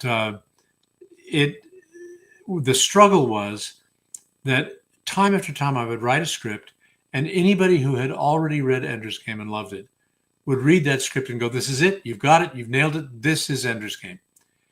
But then people who had never read the book would look at the script and go, what's all the fuss about? Because it wasn't there. Ender wasn't there. And it wasn't until that final draft I did that I realized this is not a book about Ender and the teachers. This is not a book about Ender against the Hive Queen. This is not a book about Ender and Graf or Ender and Bean. It's not a buddy story. This is a book about a commander who loves his men more than he loves himself. Right. And that is what L. Ron Hubbard just said in that passage, that he regards the happiness of his people as being his highest priority, their survival, their improvement, their abilities, everything he can do to make them better. And if he does that, they will follow him anywhere. Because I finally realized that if Ender's Game was going to be made into a good movie, at the end, the audience had to wish they were in Ender's army and he was their commander, which is certainly not what the movie that exists ever even came close to doing. They just made him your standard rebellious twit. You know, the way that he behaves in the movie, nobody would give him command of a kitchen police squad because he's not reliable. You can't trust him to do his duty. But with Ender, in the book, you can trust him to do his duty, but his men trust him, his soldiers trust him to be looking out for them. They see that he is not looking out for his own safety. He's not looking out for his own career. He is looking out for them to prepare them to be the best commanders they can possibly be in the war to come. And when they see that he is acting for them and for their good, then they love him and they'll serve him because they trust him. And that is the thing that Final Blackout does so beautifully. By the end, you love the lieutenant. You trust him to always act for the good of others, and he lives up to that. He lives up to it. And that's a kind of a bold thing for a writer to do. But years ago, I discovered I don't care about conflict in fiction. I just don't care. It's not important. What matters is struggle. There's a struggle. And it doesn't need to be called conflict because it doesn't have to be conflict. But here's the thing. What moves me, what makes me care, is a story about good people doing good. I don't want Darth Vader to dominate the universe. I want good people to be the ones that I'm following. And so many movies don't know about that. So many science fiction writers don't understand that if you can't give us good people doing good, you're wasting your time, because those are the books, those are the stories that we love with a capital L, that become so emotionally compelling that we can't get out of the book, that when it's over, it's like when at the end of Lord of the Rings, when by the time I realized that Sam had been and always was the hero of Lord of the Rings. He's the only person who gave up the ring with complete willingness. He's the person that carried everybody else along because, and this is now we're back to the New Testament, whoever would be greatest among you has to be the servant of all. Because that's the same lesson that L. Ron Hubbard was talking about, is you serve the people under you in the form of leadership, but yes, they will follow where you lead if they trust you, if they know that you love them and care about them more than you care about yourself. There it is. Sermon over. Yeah, and just like this is one of the lines that's another favorite line in here is, when that command remains, no matter what happens to its officer, he has not failed. And so this is still that whole thing there with the lieutenant. And we saw that in the first couple of chapters, which is he is relieved of command. He is kept away from his soldiers. And they still, this is not a spoiler because it's the first few chapters for Pete's sake. But they still follow him and only him. And they do what they believe he would have them do, which in fact was what he would have them do. Yeah. And so the guys on top think that they have absolutely cornered him. He's checkmated. And then they find out, no, because the men will not do, the pawns will not do as they're told. Yeah. They do what he wants them to do. Yeah. And oh man, that is such a magnificent opening, where we realize that even when he's no longer their official commander, he's still their commander. He's still their leader, no matter what. They can't take that away from him. Yeah. No, it's an amazing scene there. Well, that's how it works when you got a good commander. Yeah. Oh, that was just somebody who was agreeing with what Jay was talking about with what Scott was saying earlier about Ender. He was just calling him a rebellious teenager. Yeah. Yeah. Well, in the movie, that's all that they gave Asa to do, was the rebellious teenager guy. Now, if Harrison Ford had been directing the movie, of course, he would never have settled for the script. But I was actually there on set. I was in the same room with him once because I was going to say a line that they wanted to record at the time. My part was completely cut, which is fine, but I still have my SAG card, so screw them. Anyway, I was in the room and sitting there with Harrison Ford on camera with Asa Butterfield. And the director came in and said a whole bunch of idiotic claptrap about, their feelings and the art and just all complete BS. And then he left. I saw Harrison Ford roll his eyes just a little. He wasn't being insubordinate. But then with each take, he would murmur something to Asa. And I was close enough to hear him say, okay, this time I'm going to touch your arm on this line instead of that line. That's what directors need to do, is to get the timing of events right. And what Harrison Ford did, and I commented on this to him, and he said, I just want to give the director something to work with. I want to give the editor something to work with. So no two takes were alike, because Harrison Ford was directing Asa Butterfield, not by telling him what to do, but by telling him what he was going to do, so that it didn't come as a surprise. It wasn't sprung on Asa, but it was a variation. And each variation, it was so subtle that I'm sure that most people looking at it on the screen would not realize what had just happened. But every single take could have been from a different movie, because each of those tiny changes in timing and in tiny physical actions, neither one of them got out of his chair. Every single one of them was telling and gave a different truth to the scene. I think that like Clint Eastwood is such a brilliant director, partly because he was a brilliant actor, and he expected his actors, as a director, he's famous for one or two takes, period. We got it. It's good. That's it. Why are we going to do more takes? We'll go on. And to my mind, that makes him, for one thing, a cheap date. I mean, he's always under budget. He never goes overboard and wastes money. But also, he trusts his actors, and he gives them the directions that they need to be able to deliver the movie, the story, properly, which is something that very few movie directors know how to do. Frank Capra knew. He knew how to do it. And you see things like the Adam Sandler Mr. Deeds. There are wonderful, brilliant moments in it when, I forget the actor's name, when he keeps coming in and saying, sneaky, sneaky, sneaky, sneaky, in Mr. Deeds. It's brilliant. And there's nothing like that in the original Mr. Deeds Goes to Town. But you know what? Adam Sandler ain't Gary Cooper, and the director is not Frank Capra. Because the Mr. Deeds Goes to Town is flat out a much better movie.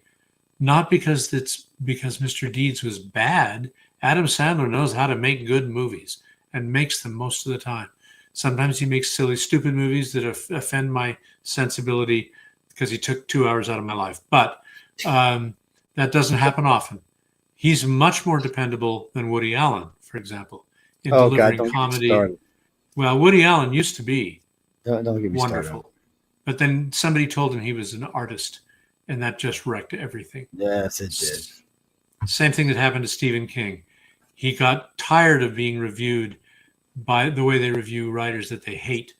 Because in the New York Times, the review you get when they hate you is, what in the world would possess a person to write a story like this? That's not a review. That's psychoanalysis by somebody who's unqualified and doesn't have enough data to work with. But if they respect you, then everything you did was right, and they point out how brilliant you are. And he wanted to write the kind of thing that got reviewed that way. And his first move there was with Misery. But then he soon got into an area where I just couldn't care about his characters. He was too busy being a writer with a capital W or a capital R. I don't care how you spell it. But he got seduced into trying to, quote, write well.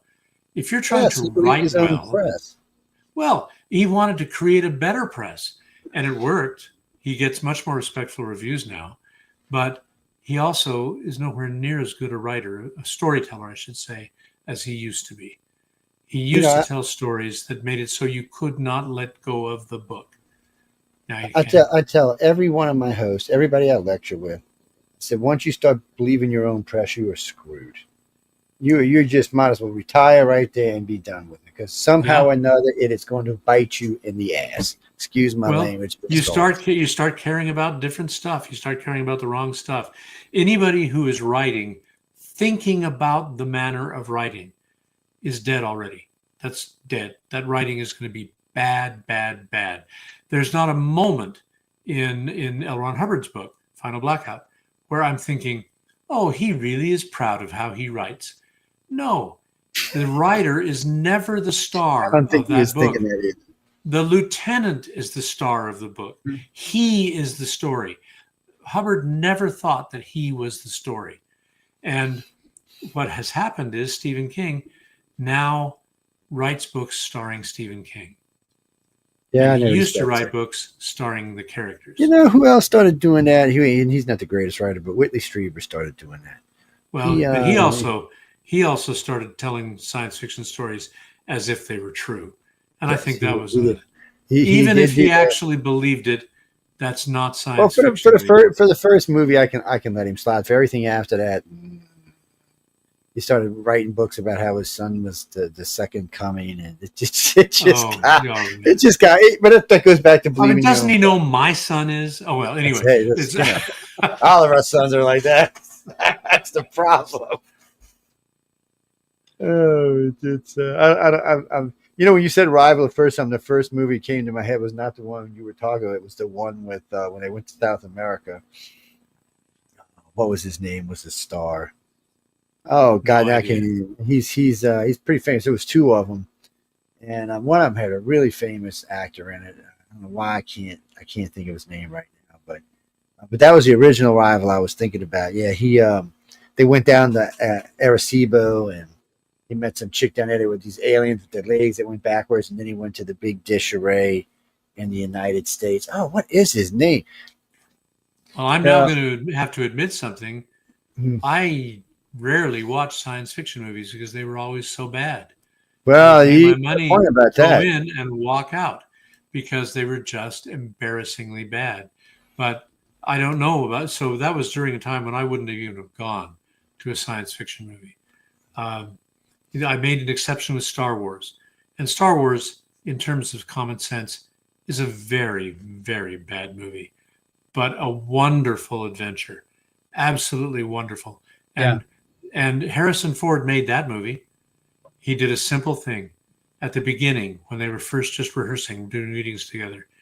He said, "Don't play this tongue in cheek.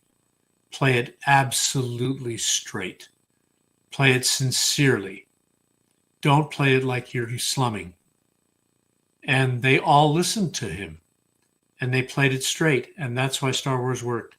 If they had thought they were making Robin Hood Men in Tights, where it's all tongue-in-cheek, it would have made the money of Robin Hood Men in Tights, which was a respectable amount, but it doesn't endure in anybody's memory as a great, great story. Whereas with The Princess Bride, that one, they all played it absolutely straight. Slight exception, Billy Crystal. But everybody else was sincere. Cary Elwes was not tongue in cheek, and that's why because Princess it was Bride. true love. You what? Because it was true love.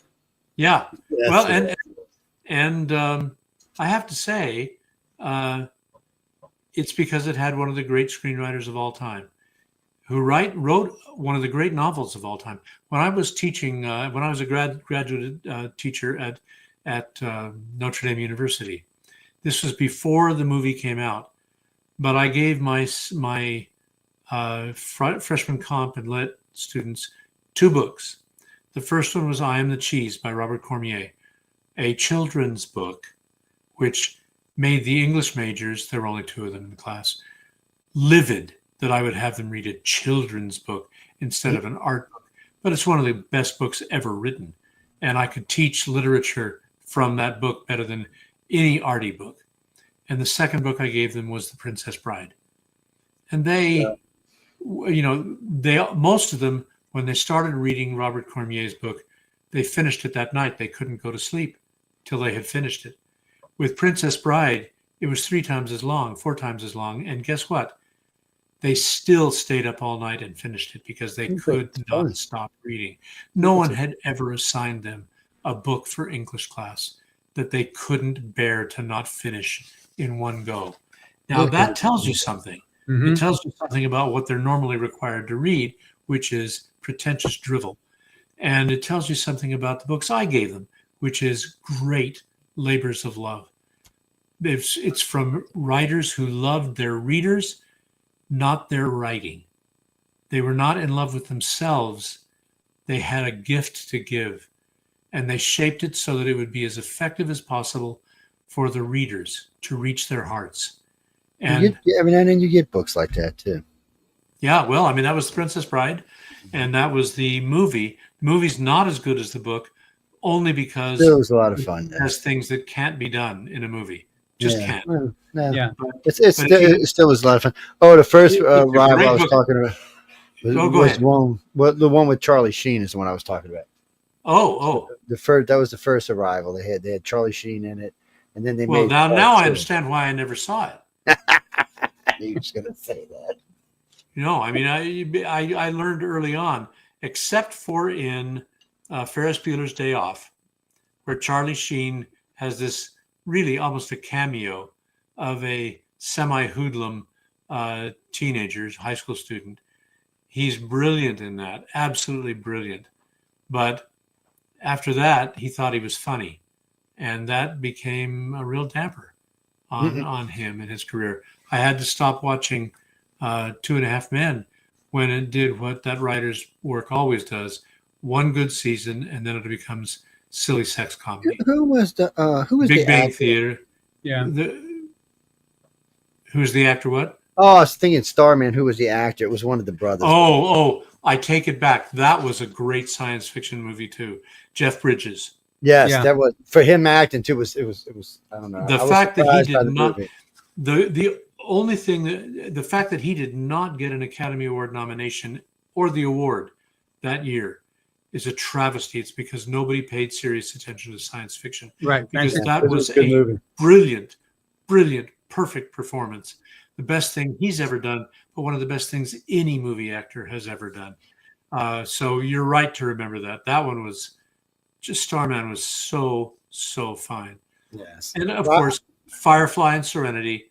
Oh, I missed That it. was What absolutely is it? wonderful stuff. I never understand what happened to Serenity. I mean, to Firefly. I mean, Serenity was a great movie, but the series was You know what fun. happened? It was Remember what I campy, said so about crazy. remember what I said about network executives? Yeah, When they give a brilliant, beautiful piece of work like that time, it builds a following.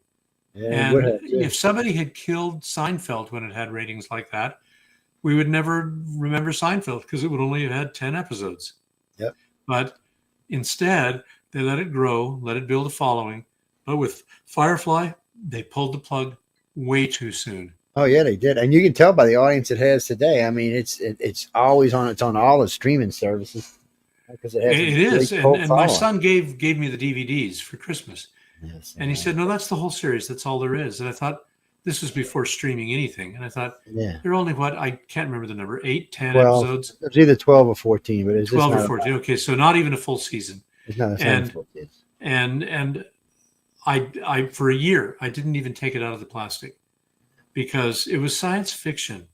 And the next Christmas, my son came and he said, Dad, you haven't even opened this. So I'm not kidding. It's the best science fiction that has ever been on television. It's good science fiction. It's fun. It is. When I watched it, I was blown away. I still, what's the name of the lead actor? He's on The Rookie and. Oh yeah, and Scarecrow and Mr. King. Who else was he? He was Scarecrow. That was Pierce. Oh, Brosnan. not Scarecrow. Not Scarecrow. Yeah, it was Bruce Boxer. No, it was he was playing something. He was a cop, not a cop, but he was. It was anyway. What matters is that he is a wonderful actor. Yes, but fun. He needs wonderful material. Well, that's which is true of almost all actors. Very few actors. Anthony Hopkins can take weak material and be magnificent in it, but he can't make the parts that he's not in magnificent. He can only do that when he's on the screen. There aren't many actors who can do that, but Hopkins is one of the rare ones. Peter O'Toole was another. The fact that that man died without an Oscar is a permanent blot on the Oscars. It's a mark of shame to them. They got multiple blots of shame. Well, they do. But the year that Peter O'Toole gave us The Lion in Winter, that was magnificent performance. And John Wayne got the Oscar for, was it The Shootist or was it True Grit? Anyway, the one that has Fill Your Hands, You Sons of Bitches. John Wayne, there's nothing wrong with him. He was a good performer. And he did better acting earlier on before he became this icon, this walking statue. Yeah, But he, to have given the Oscar to anyone but Peter O'Toole in the year of Lion in Winter, they had the sense to at least have a tie between Streisand in Funny Girl and Katharine Hepburn in Lion in Winter. But no, Peter O'Toole was shut out. But that's okay. I finally stopped watching the Oscars. I watched it every year. Bob Hope, I loved. Still, there's never been a better MC. Though I've got to say that what's his name from Princess Bride? He was a Billy Crystal. Billy Crystal did a great job, and there have been some pretty good ones. But Bob Hope, I loved. But we had Oscar parties, for heaven's sake. But the last year that we held that party, nobody had seen any nominated movies because nobody wanted to see the movie that they were promoting. They promote the movie they want you to come see. And if the promotions make you want to stand in line for an hour and a half to stay away, to not have to see it. They'd have to pay me to watch the Oscars now. Well, I mean, that's the thing, is that I just don't care. Yeah. Especially since after the ridiculous Oscars So White campaign, which was stupid, Black people had already received, proportionate to their population in Hollywood, more Oscars than white people did, proportionately. So there was no Oscars So White problem. But then they made that rule that to be nominated, you had to have a certain percentage. I'm sorry, they're no longer about Best Picture. They're about most obedient filmmakers. Yeah. And obedient filmmakers don't make great movies. Yeah. They just don't. They can't. I don't know. Yeah. Oh, jeez. Look, Jay, somebody's plugging you, John. Somebody's plugging you down here, man. It's I'll put it up there so you can see it. It's John. It's Jay. It's the Writers of the Future Awards. I mean, Oscars, I would watch if there was something movie, but gotta be honest with you, there's not much in the way of movies I see coming out anymore. I forced myself to watch Altered Carbon, which I ended up enjoying somewhere throughout the series. But Altered Carbon, which Carter? It's called Altered Carbon. It's a Netflix series. Not an Oscar. That was an Oscar. No, I did not. And the problem with this series is it's fun to watch. There's a lot of good stuff in it, but there's a lot of gratuitous sex and a lot of violence. So well, for a lot of people, you just advertised I it. won't watch that. Yeah, yes, definitely. But for a lot of people, they won't. So it's unfortunate because it's a really good sci-fi. It's about how they store your essence of who you are on a disc in the back of your neck, and when you die, they can just take it out and put it in another body. So basically, a human black box. Yeah, basically. Yeah. And it's basically was, and it's based on alien technology they found on another world that took them forever to get to. But it's an interesting series, but it deals with what happens when oligarchs start living 3 and 4 and 5 and 600 years unchallenged. Really, my first science fiction stories after Ender's Game were all about that exact situation. Yes, and that might have been where you got the idea from. It's an idea that's been floating around in science fiction forever, which is, what if you don't die? What if you can live forever? And basically, all the writers keep coming down on the side of death, that dying is actually good for your life. That if you didn't die, no one would ever be able to decide who you actually were. Because there's no way to put a period on it. There's no way to say, and this is where it ends. And plus, you're not going to be the same person. I'm not the same person I was when I was in my 20s. Not even close. Ooh, you're a better man than I am. Because I see, I'm not going to be the same person. Maybe all the dumb stuff I did then. I did a lot of dumb stuff. Dumb. No, I'm not that dumb.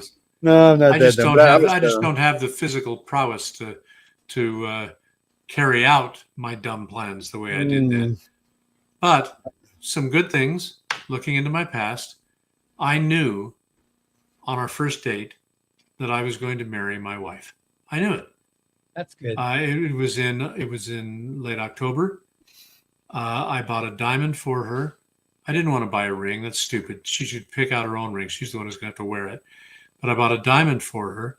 I didn't give it to her for 3 more years. We had an up and down courtship, but I never thought of giving that diamond to anybody else.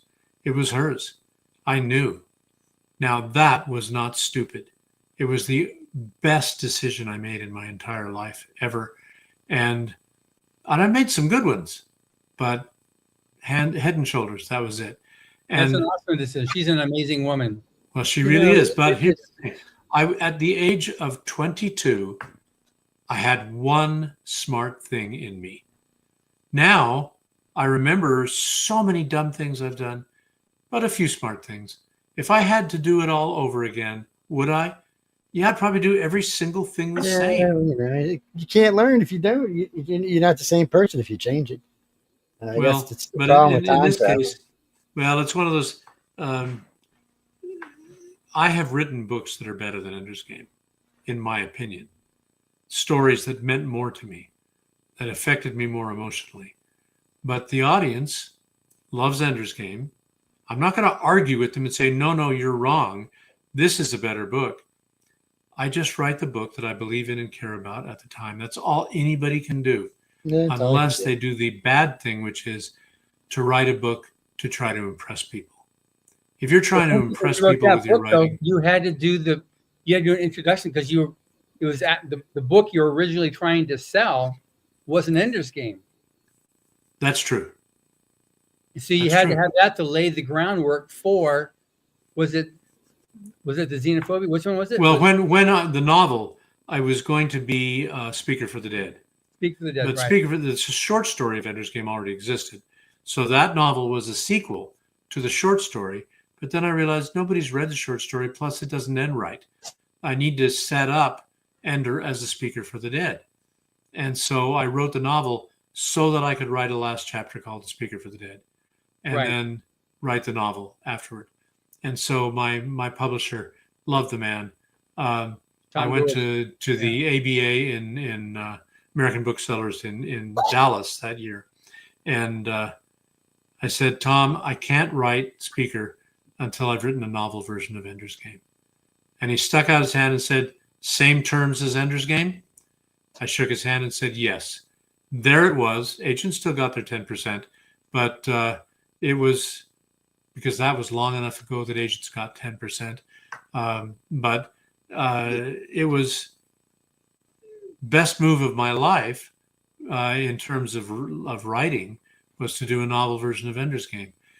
And I had no idea what I was going to do. I was winging the novel. I had the story in mind, but I don't even get to the beginning of the short story until more than halfway through the book. And all the other stuff, it was just my older brother and my older sister transplanted into the future and exaggerating my older brother's meanness a little, not much. We still don't get along. Big brothers are for, man. Let's be honest. But I found out when I was 6 years old that he not only did not love me, he didn't care about me. And that's not a good thing to find out about your big brother. Big brother's supposed to protect you. And when he had the job to protect me, and my parents had asked him to, from a bully that was on this path, he took me to the beginning of the path, and instead of walking with me through it, he decided it was too embarrassing to walk through with a first grader. And he went off and joined his friends a different route. And the bully that I was hiding from was there, but it was a second grader who stepped in and stopped the bully. Not my brother, but a total stranger. And I knew something from then. I knew that I could not count on this guy. And I never have been able to. He's been what Peter was to Ender, an enemy. But your enemy teaches you how to defeat them. Yeah, and, that's the way it goes. But see, that's all I was doing was just taking my autobiography and translating it into military school and then taking the Army of the Potomac and showing an array of bad commanders the way that Bruce Catton did in that book, that trilogy. It's also the bad commanders that Hubbard showed in Final Blackout too.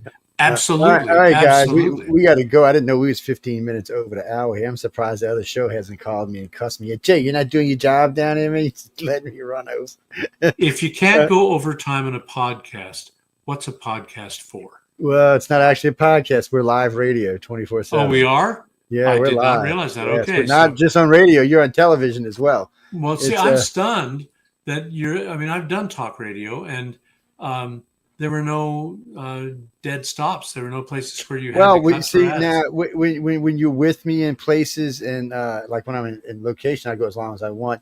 Here it's different. And no, I didn't do the promos at the break because I'd rather listen to you than them. I was just to be honest with you. So there were breaks that I didn't know about. No, we didn't take them. I skipped them. Straight through. We did the opening. I skipped them. Yeah, I did. I did a couple at the beginning. I would rather listen to the breaks. The breaks can wait. We got a 4-hour show coming on after this. I have get to lots say, of breaks. Now looking at you, I see real power. The ability to preempt a commercial break because you like the content that's going on. That's power. When I was in talk radio, you made the hard breaks. Period. And I should, but I didn't. Because they'd cut you off. If you didn't wind up for the hard break, then take the hard break anyway. When it needed to be there. They cut me off. Guess what? They just got fired. I own the place. There ain't no cutting me off. Unfortunately, we were just talking to about what 3.3 million. Oh, I think we might have. Last week I think we might have. Oh no, I'm sure that because I went on too long on some of my rants. No, I think we've been able to cut that number way down. No, I'm not 100% sure because I hadn't added them up. From what I can see, I think we went over 4. But I'll know in a few minutes when I stop the service. I'll know for sure. But I can see just on the European servers somewhere around looks like about 1.3 million. And of course, this is in English. People on this one just now, Scott. So we don't have any Japanese or German subtitles running. They just have to understand. No, they have to listen to us in English. And we got picked up in Hong Kong about 20 years ago. And then no longer than that, just before the switch, before Xi Jinping took over, we were in Hong Kong and under Pioneer Radio, which I still own. And when England gave back Hong Kong, the People's Republic Radio contacted me and said, look, you can stay in our country. We'll give you an additional 12 servers in Beijing and other cities, and we'll even pay for them. But you cannot talk about the leader, but you can talk about China, just not the leader. I said, fine, I could deal with that. So when Xi Jinping took over, I got a phone call, and the guy says, well, look, we have a new leader now. We want you to stay, but same rules. You can't talk about she, but you can talk about everything else. I said, now we got a little bit of a problem. He said, why? I said, because I won't talk about she on your stations, on what goes through China. I said, but in the United States, in some cases, I will have to talk about him, especially when we're in a political year, because it makes a difference in how our politicians work out. And he was like, really? So then they went ahead and said, okay, they could live with that. And they sent me a written contract, which I signed. And they still, to this day, they pay for all the hard servers over there, which there's 16 of them now, through all of China. So they take care of all of that expense. And so anywhere from 200,000 to 5 million Chinese can be listened to us at any one time. And the same thing with India. India's got about 8 or 12 servers in it now. But right now, worldwide, we house about 214 servers. And I got to say that the fact that English is so widely known, I was surprised at the extent of it. When I went to Brazil, nice. I speak Portuguese. And so I have, I conducted everything I did in Portuguese. So that was fine. They were amazed that an American actually even knew that they speak Portuguese in Brazil. But then I went to, where was it? I think it was Germany. And they had a translator for me. And I would be speaking, and I know how to talk so the translators have time. There, I would say something funny, and half the audience would laugh immediately. Then the interpreter would repeat it in German, and the other half would laugh, but not as enthusiastically because they knew something funny was coming, which just kills a laugh. Yeah. But sorry, I don't do stand-up, but I come close enough that I know that. But it astonished me that in a country where, you can grow to adulthood and never meet an English speaker. I mean, you don't have to speak English. That so many people had learned it so well that they could understand humor and get jokes and irony and so forth in English without an interpreter. I was blown away. Half of the Japanese and Chinese people I know speak better English than I do. So yeah, and see, that isn't that amazing that and then you come to America, and how many people speak another language? In our country, even the Hispanics, even American Hispanics, generally tend to speak Spanglish rather than Spanish anymore. Once they've lived here for a while. Well, I speak English and Kunas is what I speak. So I hear a little Kunas in your voice. Yes, yeah, so it's good to know that you. But no, my wife she's multilingual. Then we got a few other family members that speak more than one language, but 90% of all my friends speak English, and some of them speak proper English, but most of them speak slang English, and that's just where they are. Unless we're somewhere let me correct your definition. 3 languages, you call them multilingual. What do you call somebody that speaks 2 languages? Bilingual. What do you call somebody that speaks 1 language? American. Yeah, pretty much. But in Europe, you kind of have to speak more than one language if you live in Europe. I mean, Europe is a melting pot of language. If you cross the street, you're in Luxembourg. Yeah, you have to know what they're speaking there, though I've never actually heard a definitive statement of what Luxembourg speaks. What I've heard is French people say they speak bad French. Germans say they speak bad German. So whatever Luxembourgese is, it gets no respect. But see, I happen to live in a subculture in America because I'm LDS. And so many of us go on foreign language missions, serve 2 years in another country. In 2 years, you pretty well learn the language, or at least the part of the language that you're using. And so I live in a culture where every Mormon church group that I attend, there are people there, other people who speak Portuguese, other people who speak Spanish, any of the languages of their missions, those languages are spoken. It would be hard for a non-English speaking person to come to a Mormon congregation and not find someone who speaks their language fluently. Well, that's a good thing. That makes us unusual for Americans. It is, unless you're Catholic, and then they usually speak 4 or 5 languages. Well, but 3 of them. Wait, let me retract it. I know. I was going to say, let me retract that because it's not exactly a true statement. No, Jimmy, we got to go. Scott, we're gonna have you back on. We barely touched into any of this, and we're almost 30 minutes over. But this is one of the best conversations on this topic that I've ever had. So thanks. This is a great conversation. And see, anytime I'm talking with people like you, I'm actually learning something. You know, I've learned so much about writing from John. And I mean, I was such a novice when I started hanging out with these guys. And now, you know, because I do a lot of lecturing. And when I'm on tour, a lot of times I'll be talking to different colleges. And so I'll be talking with an English professor. He says, wow, I didn't know you were an author. I said, what do you mean? He said, you use a lot of words. I said, I'm not an author. I said, not even close to one. That's not even pretend. I said, but I hang out with a bunch of them. So I've picked up a lot of the jargon. And I said, I have a better understanding of what they're talking about when they're talking to me. You know, because before I was like, what? I'd actually have to stop guest in the middle of the show, explain whatever that terminology was. See, now I don't have to. I actually knows what's being said, and I can always break it down for the layman later on. So it works really good. On my mission in Brazil, I never talked about literature with anybody. But when I was at the science fiction convention that I attended there, it was all about literature. But then I discovered the great trick with Romance languages is any verb that ends in ate, abdicate, fornicate, obfuscate, you just change it to an AR verb, ofuscar, fornicar, you know, and Brazilians are laughing. It worked. I was able to fight my way through discussions of literature using Latinate English and doing a sort of on-the-fly translation into Portuguese. It's amazing how easy it is, but you have to know both languages for it to work. Yeah, you did. Yeah. Make sure. Plug it out real quick. Absolutely. The link is there on all your 100 million. Y'all go check it out. It's Final Blackup Hour and Hubbard. It's a century-old book, nearly. Not quite, but it's getting there. It's getting there. But don't think of it as an old book because it still reads new. It is a new book and powerful. Yeah, you can start.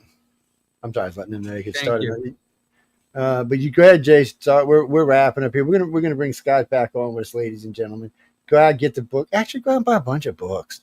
People, I say this every year: buy the books, read the books, give them away as Christmas presents, or buy the audiobook and listen to the book. Yeah. Well, you see, me, that's I actually tell guests when they're coming on my show if they have audiobooks. I said, if you want me to read your book, send me an audiobook. I said the odds of me sitting down and reading a book these days is about the same odds of God coming down and tell us he's going to make us all billionaires. I said, so that hasn't happened to you yet? No, not yet. So but it's easy for me because, I do a lot of computer work or I do a lot of driving and I can listen to audiobooks, because John could have never got me through Mission Earth if I'd had to read all 10 books. It would have never happened. But with the audiobooks, I could listen to them when I wanted to, go back and listen to them when I wanted to. Same way I got through Battlefield Earth was with the audiobooks. It's just easier for me. It doesn't matter how long they are because I got lots of time to read and listen to stuff. But reading, when I taught at a university that was 3 hours away from where I live, I had that 3 hours each way commute. Yes, that's excellent. And so long books like Mr. Norrell and Jonathan Strange. I got the title backward probably, but that was too thick a book for me to be excited to read it. But I listened to it and loved it.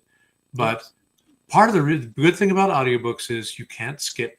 So when I taught a class in Tolkien and Lewis, the fiction of Tolkien and Lewis, I made my students, before the semester began, listen to an audiobook version of Lord of the Rings. Now there's one that Andy Serkis reads, which is brilliant, but the previous version was brilliant. Because if you're reading it, you will skim. You will skip over all the songs. You will skip a lot of stuff. But I didn't want my students to miss any of this greatest work of literature in the English language ever. Lord of the Rings got me through tech school. Well, it would have gotten me through anything. Take off a minute and I'll be back. Go ahead. We're getting ready to wrap up. I need to get the numbers. I'm babbling. We need to No, we're getting out of here. But no, we'll talk more about this in the future. Said hello to you. So Gunhild and Emily and all the people here at the office said hello to you, Scott. They really.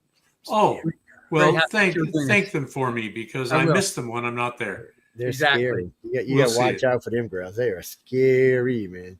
I'll be back in 2 minutes. Especially that one named Maliva, man. She's double scary.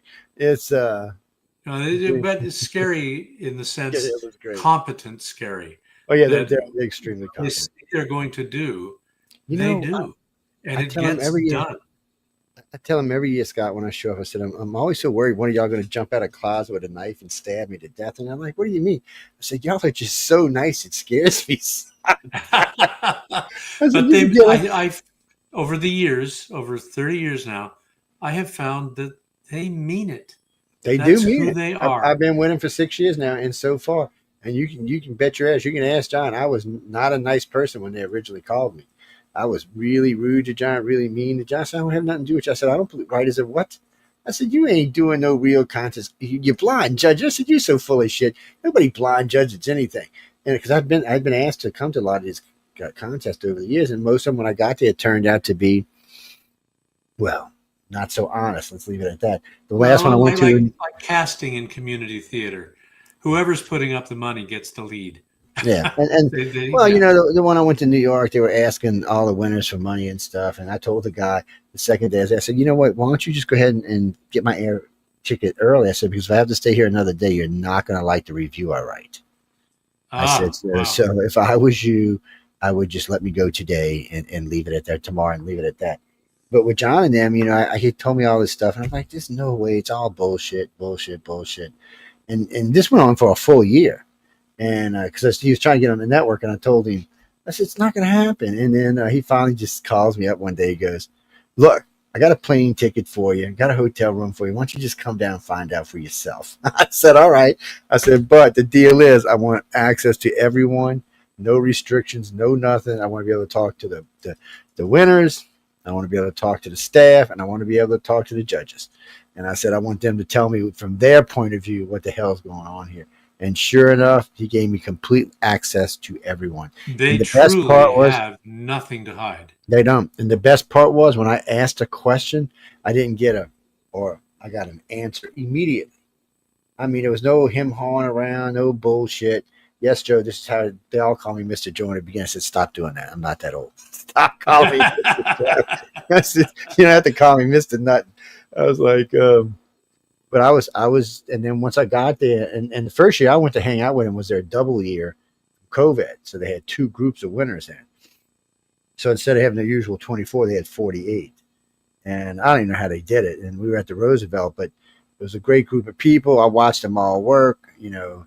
I watched them go through everything. No one tried to put anything on them. No one tried to ask them to do anything they weren't supposed to be. All the winners came and won and went home with their money and their stuff, and no phony monkey business in between. I was impressed. I was like, and look, one of the things that really surprised me as a former proselytizing missionary for a church, I expected to be hit up and proselytized for Scientology. Never happens. It has never happened.